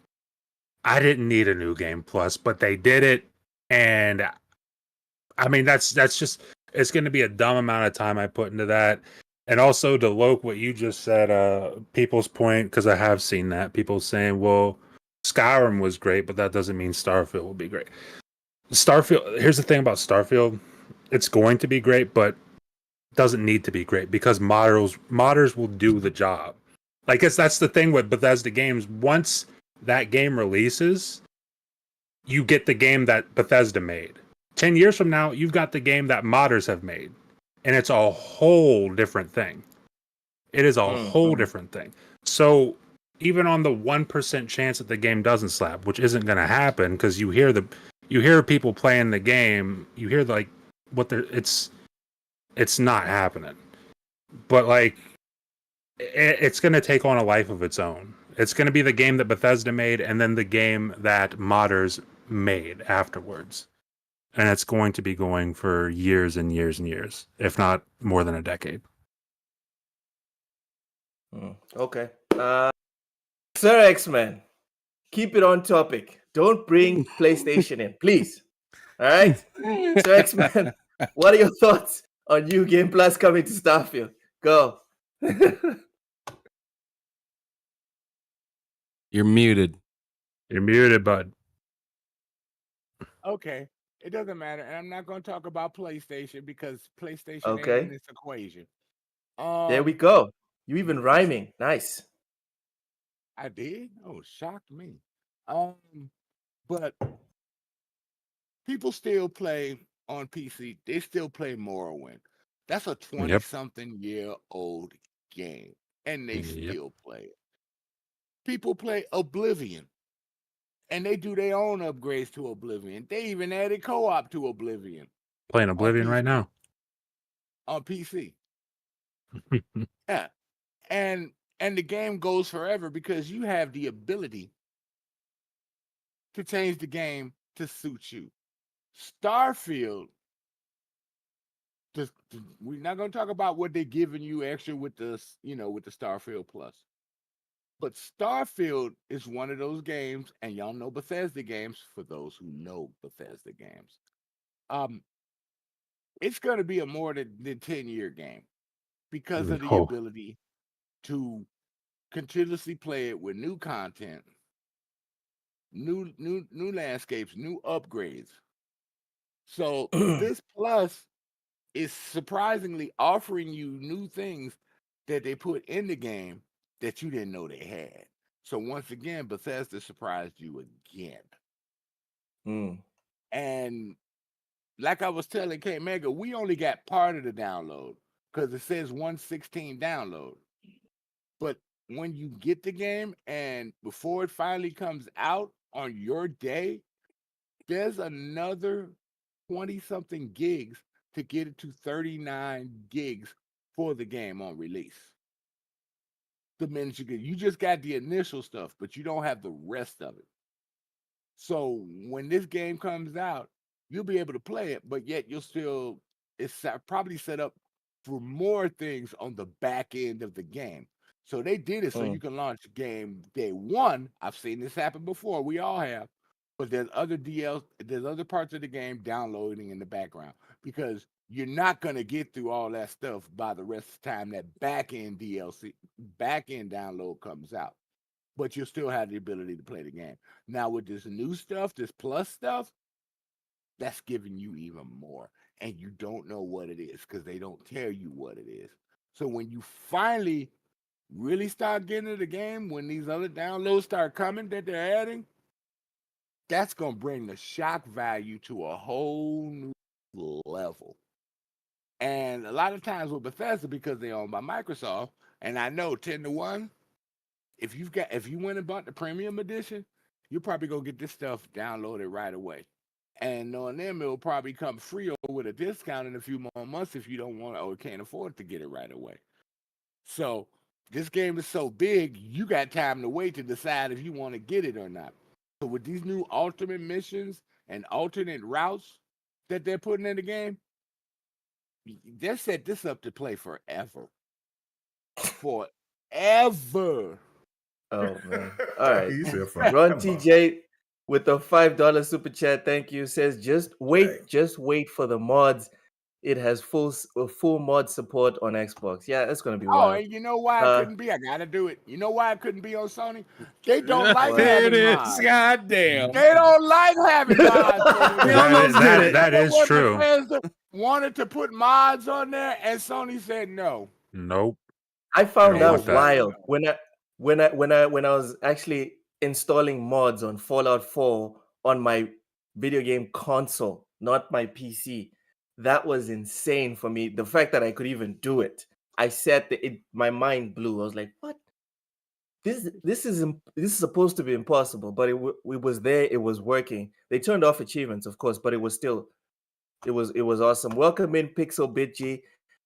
Yeah, he's talking about Starfield, bro. He's talking about Starfield.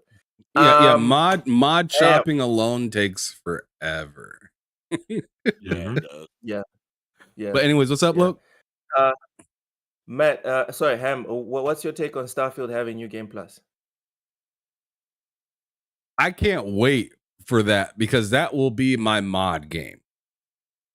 New Game Plus is going to 100% be my mod That's game, smart. and it's going to be freaking insane. I'm gonna put up this in the feed so you guys can see what I'm looking at because it is fantastic news right here, right? So once it loads, or comes to the time where you guys can see it, you guys will be able to read the article. But I'll just read it right here since I could see it first.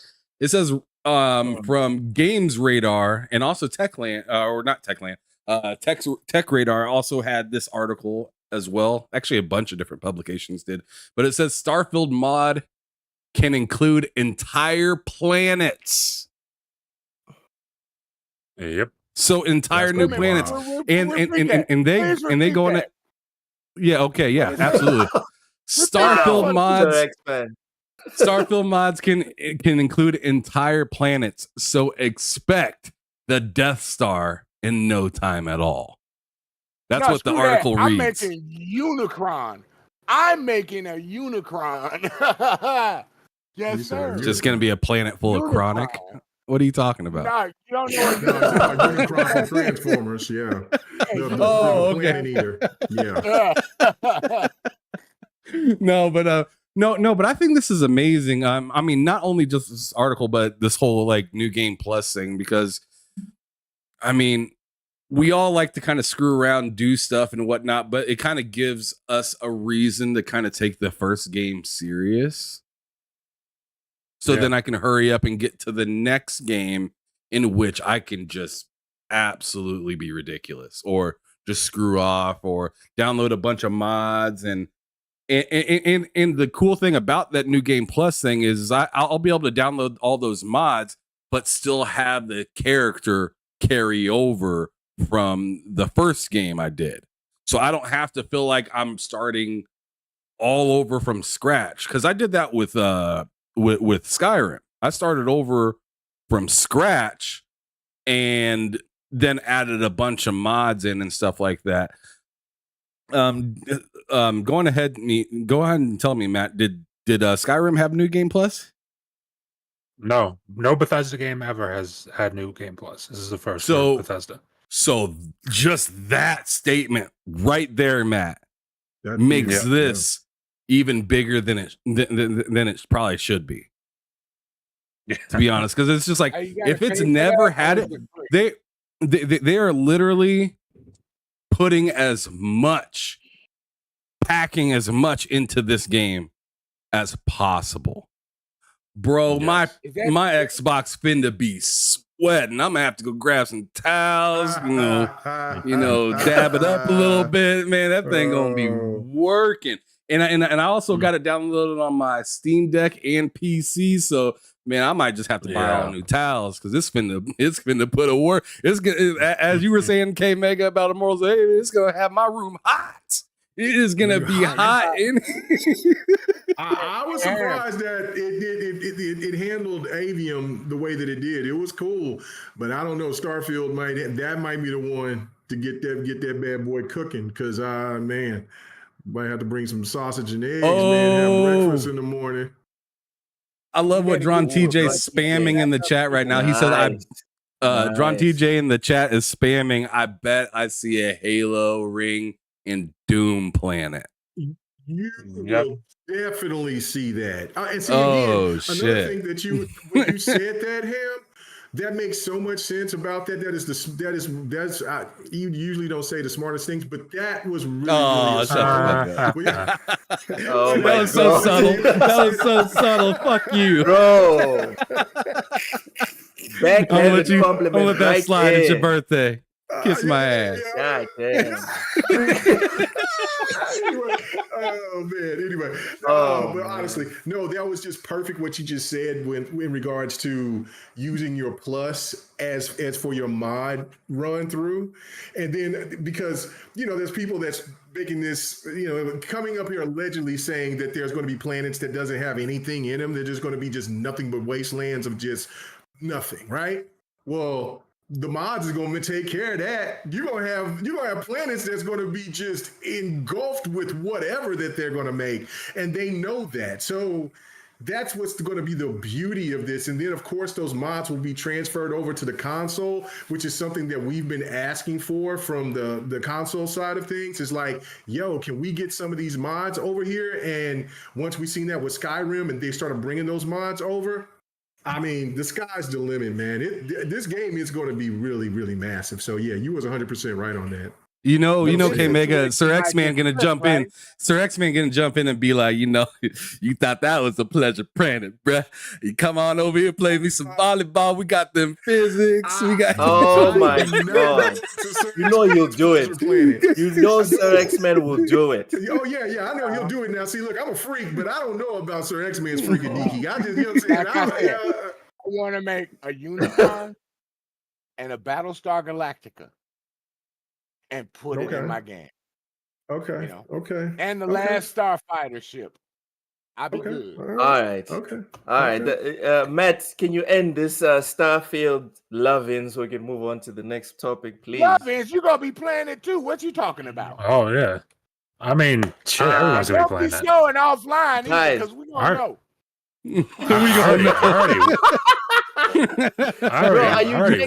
Are you checking what games I'm playing, Sir X-Man? What is wrong with you? I don't even have you on my friends list yet. I got Matt on my friends list. What are you talking about? I need to be offline. So what are you talking about? I need to be offline. You don't want IGN to see you playing that game. Oh, that's right. They might fire you, honestly. They might. Matt, what's up? Go ahead, bro. I already went, bud. This is fantastic. All right. I have nothing to add on this one. I have nothing to add on this topic about Starfield because I think everything that needs to be said has been said. Starfield feels like what you're gonna make in Starfield. I've already said what I'm gonna make. My biggest challenge in Starfield. My biggest challenge in Starfield, which I hope is not that big. I want to make a big ship, right, that holds a starfighter inside, and then I want to be a trafficker of whatever the fuck. A Star Wars starfighter? No, it doesn't have to be a star. I'm not even worried about it being a Star Wars thing. I'm talking about like flexibility, speed, right? So when I'm trafficking, whatever it is that I'm trafficking, if someone tries to jack me, I can easily just no, not the getaway. The starfighters to get out, right, of the big bulky ship, kick everyone's butt, rob them, and then continue on my merry way. That's my plan. My big challenge is to make a big ship that holds a flexible and powerful fighter inside.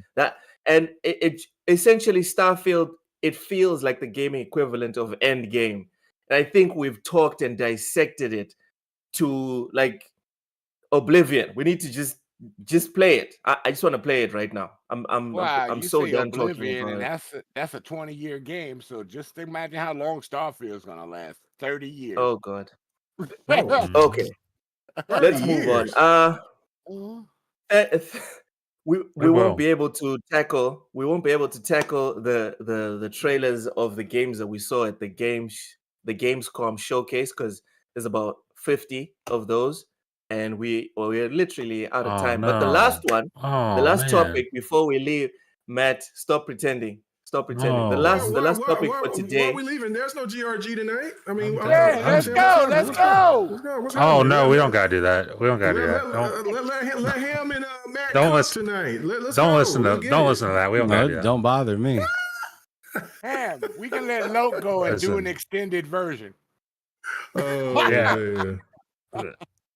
Thanks, do man. what You're you only gotta- saying do that what you because gotta do.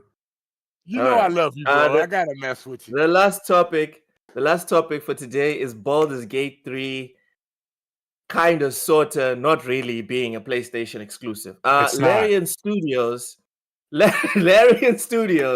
has announced that it's found a way to bring Baldur's Gate 3 to Xbox Series X and S players, and that the game will still be able to make it on the platform this year. This is an official quote. Super happy to confirm that after meeting Phil Spencer yesterday, we found a solution that allows us to bring Baldur's Gate 3 to Xbox players this year, still, something we've been working towards for quite some time, explained Larian founder Sven Vinker. He went on to explain the solution. Xbox Series X consoles will have the split screen feature, while it won't be available on the Series S. However, all the hot fixes and improvements implemented so far will be on the Xbox version. Additionally, there'll be cross-save progression between the Steam and Xbox Series versions. So the first one is Matt. K-Mega. Are you Hit that super okay chat real quick. with the Series S? Oh, sorry. Drawn TJ, $5 super chat. Thank you very much, brother. Says, I'll say this. I see energy swords usable in Starfield and lightsabers and Doom weapons. Guys, if we go down this rabbit hole, right, it's going to be Starfield until 6 in the morning. Because if you want to talk about that, you know what I see? I see mechs in Starfield. I can see it. Oh, yeah. Oh, yeah. Wow. And once you jump into that, it's over. It's freaking over. Oh, What else are we He said gonna it's play? over. What else are we gonna play? What? Oh, wow. I'm having a breakdown because of Man, my just Sir imagination. Exit, I'm what are having a you breakdown. looking at right now? I'm about to bro? send it to you, Ham. Look at 100 did. Look at 100 did. Look at 100 did. I just sent it to you, bro. You gotta see it. It's messed up. Okay. Okay, K-Mega, while they're Yes. doing that, K-Mega, do you think it's fair for the Series S to be left behind? Yeah, because I mean, nobody. Listen, we got to think logically behind this. What is the percentage of people? Lo, you like to crunch numbers. Give me your best estimate of how many people play split screen in today's game. Oh, I love split screen, and I think it's a travesty that Forza doesn't have it, but I'm not disingenuous. And I think, like, at best, 20% of people play split screen. At Okay. best, and I'm stretching it. Yeah, I think you are stretching it, but okay, fair assessment. And listen, I don't have a problem with it. I say the more options, the better. But we have to be logical about this. It's 2023. People are still clamoring and bitching about a 2008 feature when it was at its prime at you know what I'm saying, at that point in time. Come on, man. There's too many ways to play the game with your family and friends in the same house, right next to somebody. And if you don't have that capability and your only access is to a Series S, then maybe your priorities is a little skewed. Because I mean, let's just keep this 100% funky. If you bought a Series S, then you was already looking at that console because it was a budget console. You knew that there was another console for $500. Why would you think it logically, when you have bought other products, that if they were cheaper and you seen something that was more expensive, that you would think that you would have the same type of features with that cheaper product when you know that the other products from other products that you bought always had more features with the higher versions. With any product, it's not just gaming. So when people make this crazy assumption about, well, man, this is not fair. This is not fair. This is not right. How? This happens with any type of product out there. It's, you know what I'm saying, for them to even work on the option and then trying to get it, and not even putting in a perspective that this is a smaller studio. This is not a big time studio like EA or something like that can probably do that with no problem. But you also want people with all that being said too, you also want people, you also want the console, this $300 and less console, to give you split screen plus 4K HDR, all the bells and whistles at the $500 counterpart.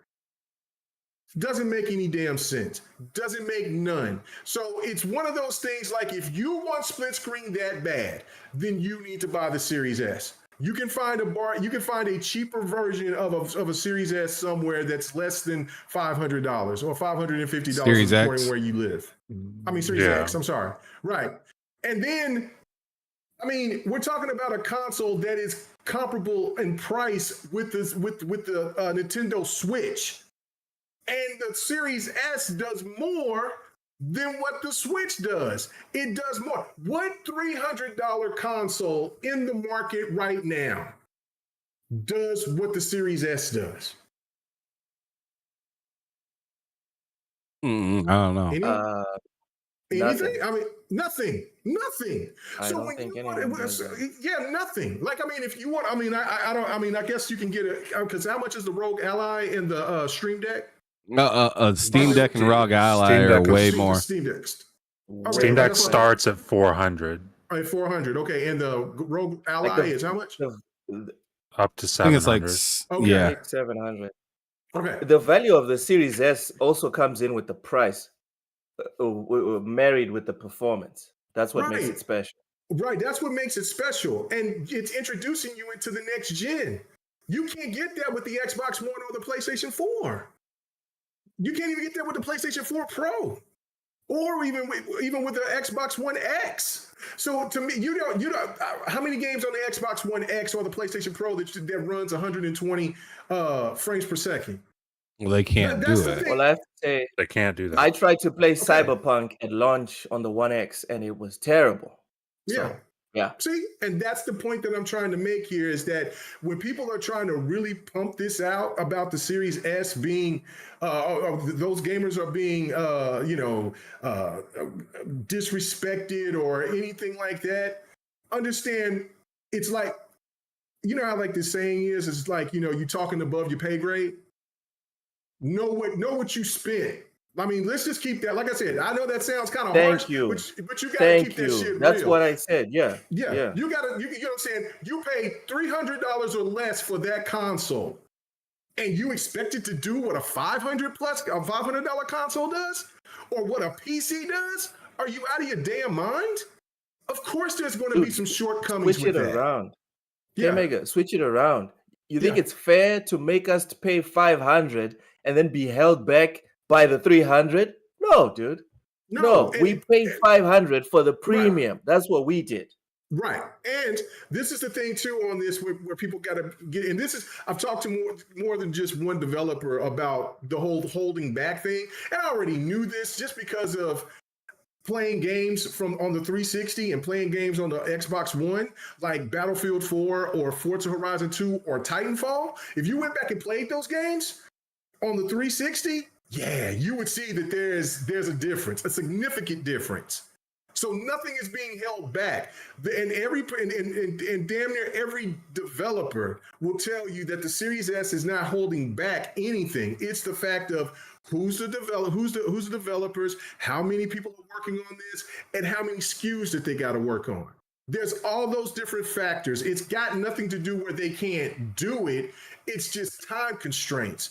And on top of that, to see that Baldur's Gate is going to still come out this year, it's also a winning proposition. And now Xbox really don't have to put themselves in this position to feel like they have to put themselves to always having the parity clause when they know that that the $300 entry is the lesser version. Like, I mean, this is just the reality of when you buy a product that when you go buy a damn cell phone, when you buy the 50, or you get that free phone that they offer you, you know what I'm saying, when you first start off on the service, are you expecting that are you expecting that to be the Note 10, 12 or whatever the new Note is, or 23 or 24 or whatever? Or the Galaxy, whatever the hell the newest Galaxy is? Hell no, you know exactly what you got. So why is it that people in gaming always want to try to do this with their products? They always want to do this separation. It all goes back to when people were saying, well, you know, these parents and grandparents, they're not going to know about all these names, all these different SKUs. You idiot. We are the parents. We are the grandparents. What are you talking about? I mean, that's it. I just turned 48. Bro, I'm a father. I am that. So I know SKUs. So what are you talking about? And that's a good point. That's a good point. Have kids, okay, but you could be a parent. So what are you talking about that you don't know? So when the media says this shit, how old are you, media person? Are you in your 30s, 40s, 50s? What the hell are you talking about? Because you can be in that category. So if you know this, then everybody else is going to know this. Because we grew up in the era of different SKUs. I thought he was going to say the ghetto. I was like, damn. And in the ghetto, you know what I'm saying? Concrete jungle. But anyway, no, I mean, overall, I just think it's the most ridiculous point to ever make. When you spent the money, you knew exactly what you got. It's no different with a television. When you go buy a TV that doesn't have a brand name like a Kenwood or some shit. You know what I'm saying? Let's say, you know what I'm saying, for $150, you expect that bitch to play like the new Sony Bravia or the new LG or the new Samsung? No, you knew exactly what you got. So when you look and you see Rogue TV, Rogue, Ally. Rogue Ally or what? No, the Roku. When you got Roku, and you don't have like the other features like these other TVs do, and then you look at your remote and your remote look like a goddamn brick, and everybody else's remote is all sleek and sweet looking. You know why. So okay, I'm done. I hope y'all guys got the point of view on that. I hope you guys got the point. I just think it's the stupidest shit I've ever heard in my life. When people make these dumbass narratives, man. Let it go. Move on. It's an old goddamn thing. I would hope that the feature would stay around, but there's way more other options. You can if you got to have a laptop. I know you got a laptop, a PC, or some sort. You should have another console somewhere. Come on, man. No more excuses. Stop it. Move on. Boys, real quick. Nicki Minaj is now in Call of Duty. Yeah, that's been out. Yeah. I'm sure. Well, I read it. Now I'm seeing the video, and I'm like, "What the f?" Oh, for a second there on the video, never mind. Oh, right. Okay. So X-Men, is it fair that Series S is being left behind with Baldur's Gate, a split screen? Is it fair? No, but I got a question. Is that coming out on PS4 also? Or is it just PS5? Well, next gen only. Okay. Current gen. Yeah. But on PC, you can play Baldur's Gate in split screen. I don't know why they got split screen on PC. That just really doesn't make any sense. But they have split screen on PC. But you can play with a low end PC with lower specs than the Series S. So, to be honest, I think it's bull crap. What? You can play that on a low PC and still have split screen for the game, and we talking low, they say the lowest minimum is a 970. So a 970 is way lower than a Series S. So please tell me how you could not get this game to work on a Series S. To be honest, I think they full of themselves, and I think they told a lie. People keep messing with me about it, but this is my truth. I think they were scared to release it so close to Starfield, and they just wanted to push it back on the Xbox console. That's just my thing. Because they know everybody would have been built, and they would have been built. That logic playing makes no Starfield. sense. So It's we've third seen it before. party. How many times have we seen this come out like that? Hold People up. push their games Hold back up. for a Okay, big let's title. go down. Let's go down this rabbit hole with you, right? Let's say they were scared. Let's say they were scared. Baldur's Gate is killing it right now, On killing it PC, on PC. but it's not on console yet. It hasn't Yes, proven the itself on console yet. expectation is that it's going to do well on console, just well. Why would they want it to be on less consoles? That makes no sense. That didn't have anything to do with it. They took advantage of Microsoft's parity thing to get out of putting it on Xbox right away, because Starfield is the juggernaut. I don't think You know, Starfield has anything to do with it. Yeah, Yes, but I know. how many people were going to buy that game right now when that game is coming out on Xbox? Very few. I agree Thank with you you. on that, but someone would still buy it. Yeah, people They would still buy it. Yeah, but And if it's ready, people can get because more your money. hypothesis, Sir X-Man, is that it's ready right now. They just chose not to put it on there. Yes, That doesn't make sense. But they can put it out later on after the storm calms down on Starfield, and then drop the Baldur's Gate later for full price. Instead of putting it out now, nobody's buying it, then you have to drop the game down for a discount. You know, why you had released it around that same time as Starfield. And people will buy it at a discount. If they wait like that, they could pay full price for it and get the game. So they'll I'm sorry, have I'm not the vibing money. with this one. I'm just thinking Anyone the way it vibing is. with That's what I Sir see. X-Man's take? Anyone vibing with it?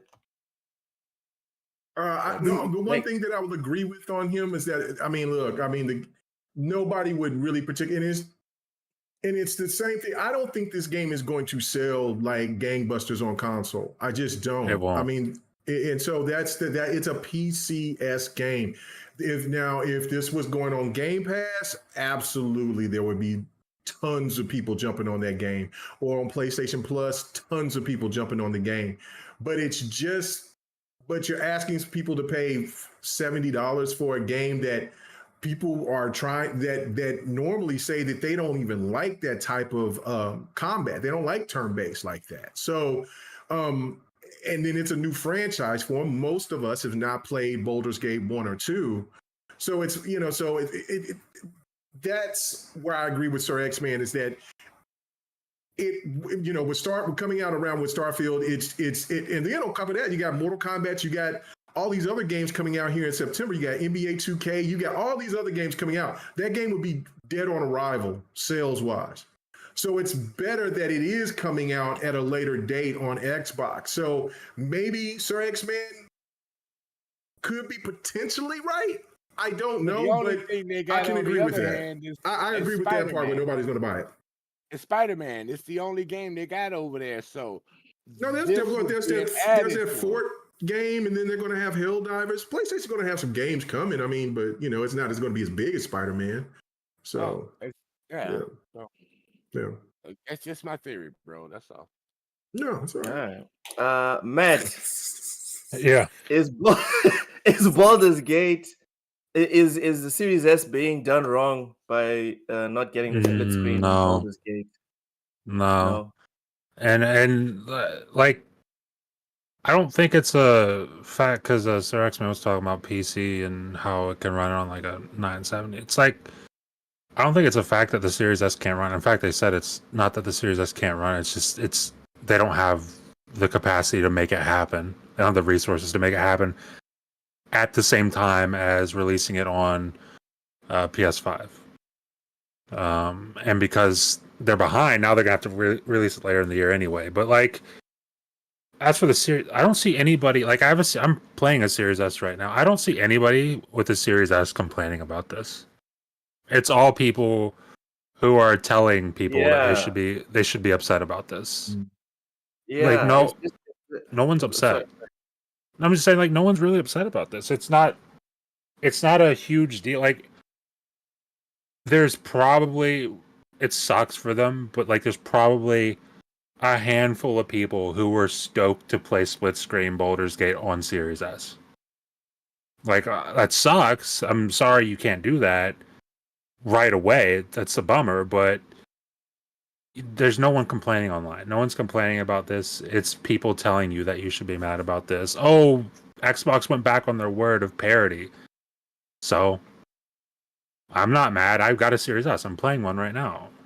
I don't care. Doesn't bother me. Like, it just means that we're getting the game sooner than we otherwise would have for everybody, and that's fantastic. So, I don't see what the big deal is. All right. Remake Station 5 says BG3 is a great game, but the pacing is so PC CRPG strategy. Console gamers might not like the pacing of the game. I kind of get tired of how it stops and starts, and I PC game a lot. I've read and seen a lot of people saying this, like the experts that play games like BG3. It's gonna be a shock, especially for the people that buy it on PlayStation. First, it's gonna be a shock, just the same way when Elden Ring was like banging last year, and a lot of people jumped into it without knowing what Souls like were, and then they got their asses clapped. I think a lot of people are going to get very frustrated with Baldur's Gate on console very quickly and maybe leave, because it's one of those games you need to take your time with. Lastly, Ham Solo, is the Series S being done bad by Baldur's Gate 3? If Xbox didn't want to do it, I'd be like, that's fine. Seeing that Xbox is like, yo, let's get the bag while we can. And this is why I think Sir X-Man is wrong. It's because it's just like, sure, it may not sell as much as if Starfield wasn't there, or if NBA 2K wasn't there, or these other games aren't there. But right now, Xbox, similar to PlayStation, sees that Metacritic score, and they're like, shit. Like, we can't just sit back on this one, y'all, because if this is rated that high and it's that sought after, who are we to stop our players from playing because we're feeling some type of way about our Series S? So I was in agreement with it either way that they decided to do this. I remember we disagreed about this last week. No, last week you were like, yo, I'm with Xbox. If they make this decision, it's fine. Exactly. And it's the same answer right now. It's the same answer right now. Now that they decided to switch, they decided to switch things up. They see something that maybe we don't see, or better yet, they just see that, thing that I just got done talking about. Oh man, this thing is, off to running, and it looks good. It's really sought after by the PC community, and Xbox and the PC community is supposed to be like that, son. So I'm not surprised that they're making a little bit of concessions, especially with Larian being not the biggest studio. They're probably just like, yo, we're going to do what we can to make sure that you're good. But at the same time, we want to not have spent all this money for you to make this port and make nothing while everybody else is banking on it. So I totally get it either way. I'm happy for the people that are excited to play this game, because as I told you, Loke, Baldur's Gate, it's 2024 maybe for me. It's not something that I'm jumping to dive into and play. And I don't remember who said it in the chat earlier. I couldn't find the chat that somebody put down, but they were talking about very similar to what. Y'all been awesome. Yeah, the chat has been fantastic, you guys. Make sure if you haven't hit that like button, go on ahead and hit that while you got a quick second. And if you're new, go on ahead and hit that subscribe. But it was very similar to what K Mega said. Just like a lot of the people that go out to purchase the Series S know what they're getting. Like, not that the Series S should be like looked upon as like the bastard child at all, but it's just like you get what you pay for, and if there happens to be some sacrifices later on down the line, why be mad because you bought it with sacrifices from the jump?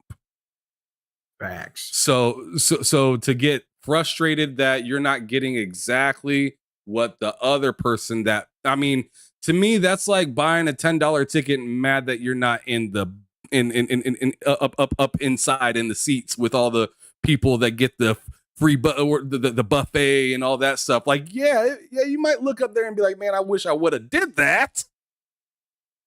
But the fact of the matter is you didn't, and you got to enjoy what you have with what it is. Right. And there ain't nothing wrong with that. Now, maybe you might think a little bit down the future, oh, shoot, this happened. How do I protect myself from letting this happen again?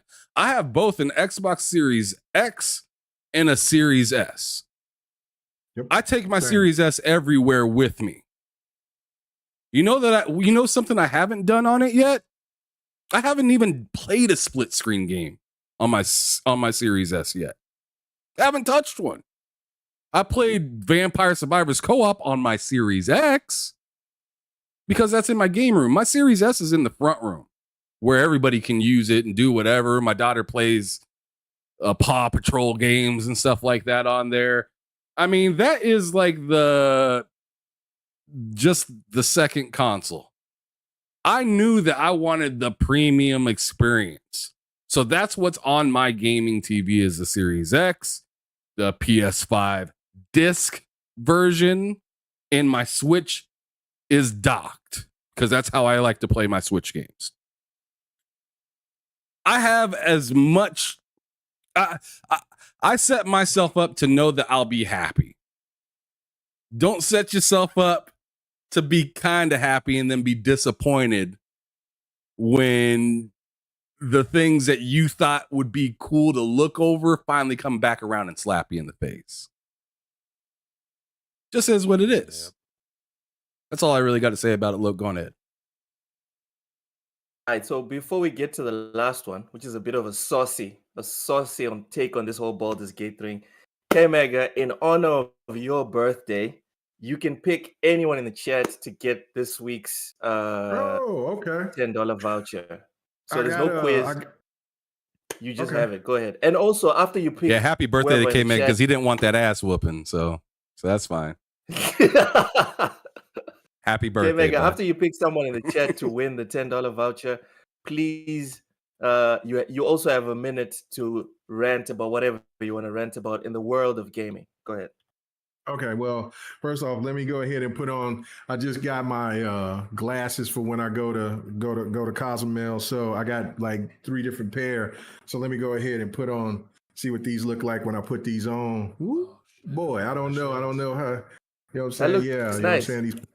Do they look nice? All right, hold on. I got a blue pair too, but I don't. You know what I'm saying? Not as good as Ham's big ass goggles, but it's nice. Okay, yeah, of course. Okay, I can take it. It's impossible. Right, so, I mean, I don't even have to wear shades to look better than K-Mega. With shades. So, oh my lord. That's not where I was trying to take it. That is not. Oh my god, boy! Let me take the glasses off. Did that sucker say what I think he said? Anyway, all right. So let me put these on and look for him. Oh, okay. I definitely see him. All right, let's see. All right, I see somebody here in the chat. His name is Dusty. Ooh, Dusty. The Dusty Uno? Okay. Yeah. There you go. Yeah. There you go. Actually, There you go.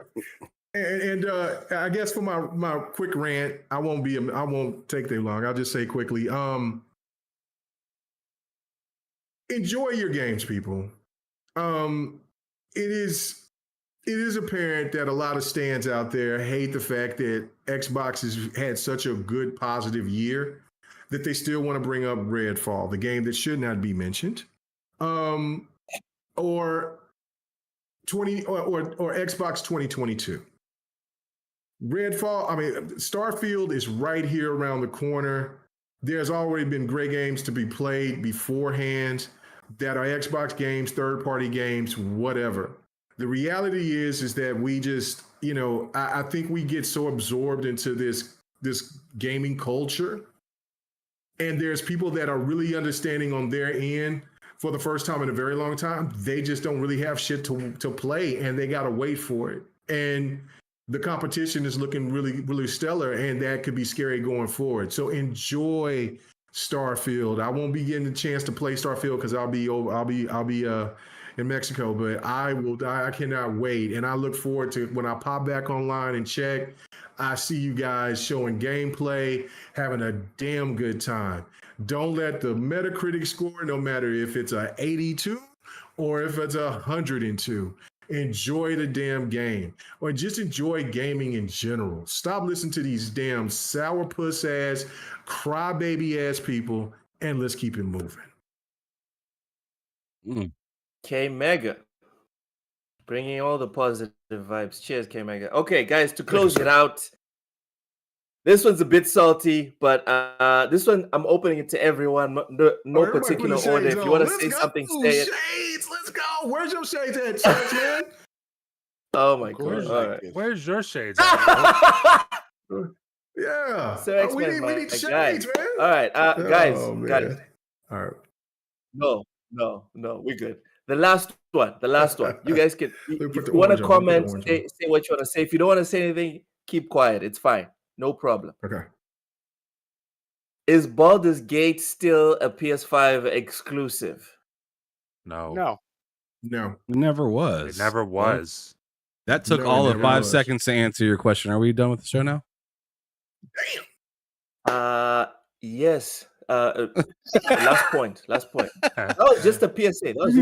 Because some people don't have enough neurons to rub in their brains to figure out. So, are you talking about PlayStation people again? The response from you guys, that was just mwah, chef's kiss. No need for no nothing. Just no across the board. Beautiful, fucking beautiful. You guys are perfect. My rant, my last point for this week, ladies and gentlemen, we are T-1 week away from possibly the game of the generation. Hold on to your knickers. Get a spare pair of underwear. Freaking divorce your partner. Quit your jobs. Oh my goodness! This is it, people. This is not a drill.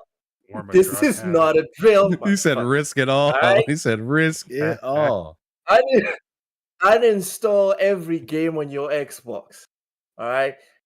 Just burn your PS5. Oh, stop it! Fucking whatever. He said, "Get that shit out. Get that trash out of here. Send that shit to Hades. Get it out." Oh my god, you guys are bitches.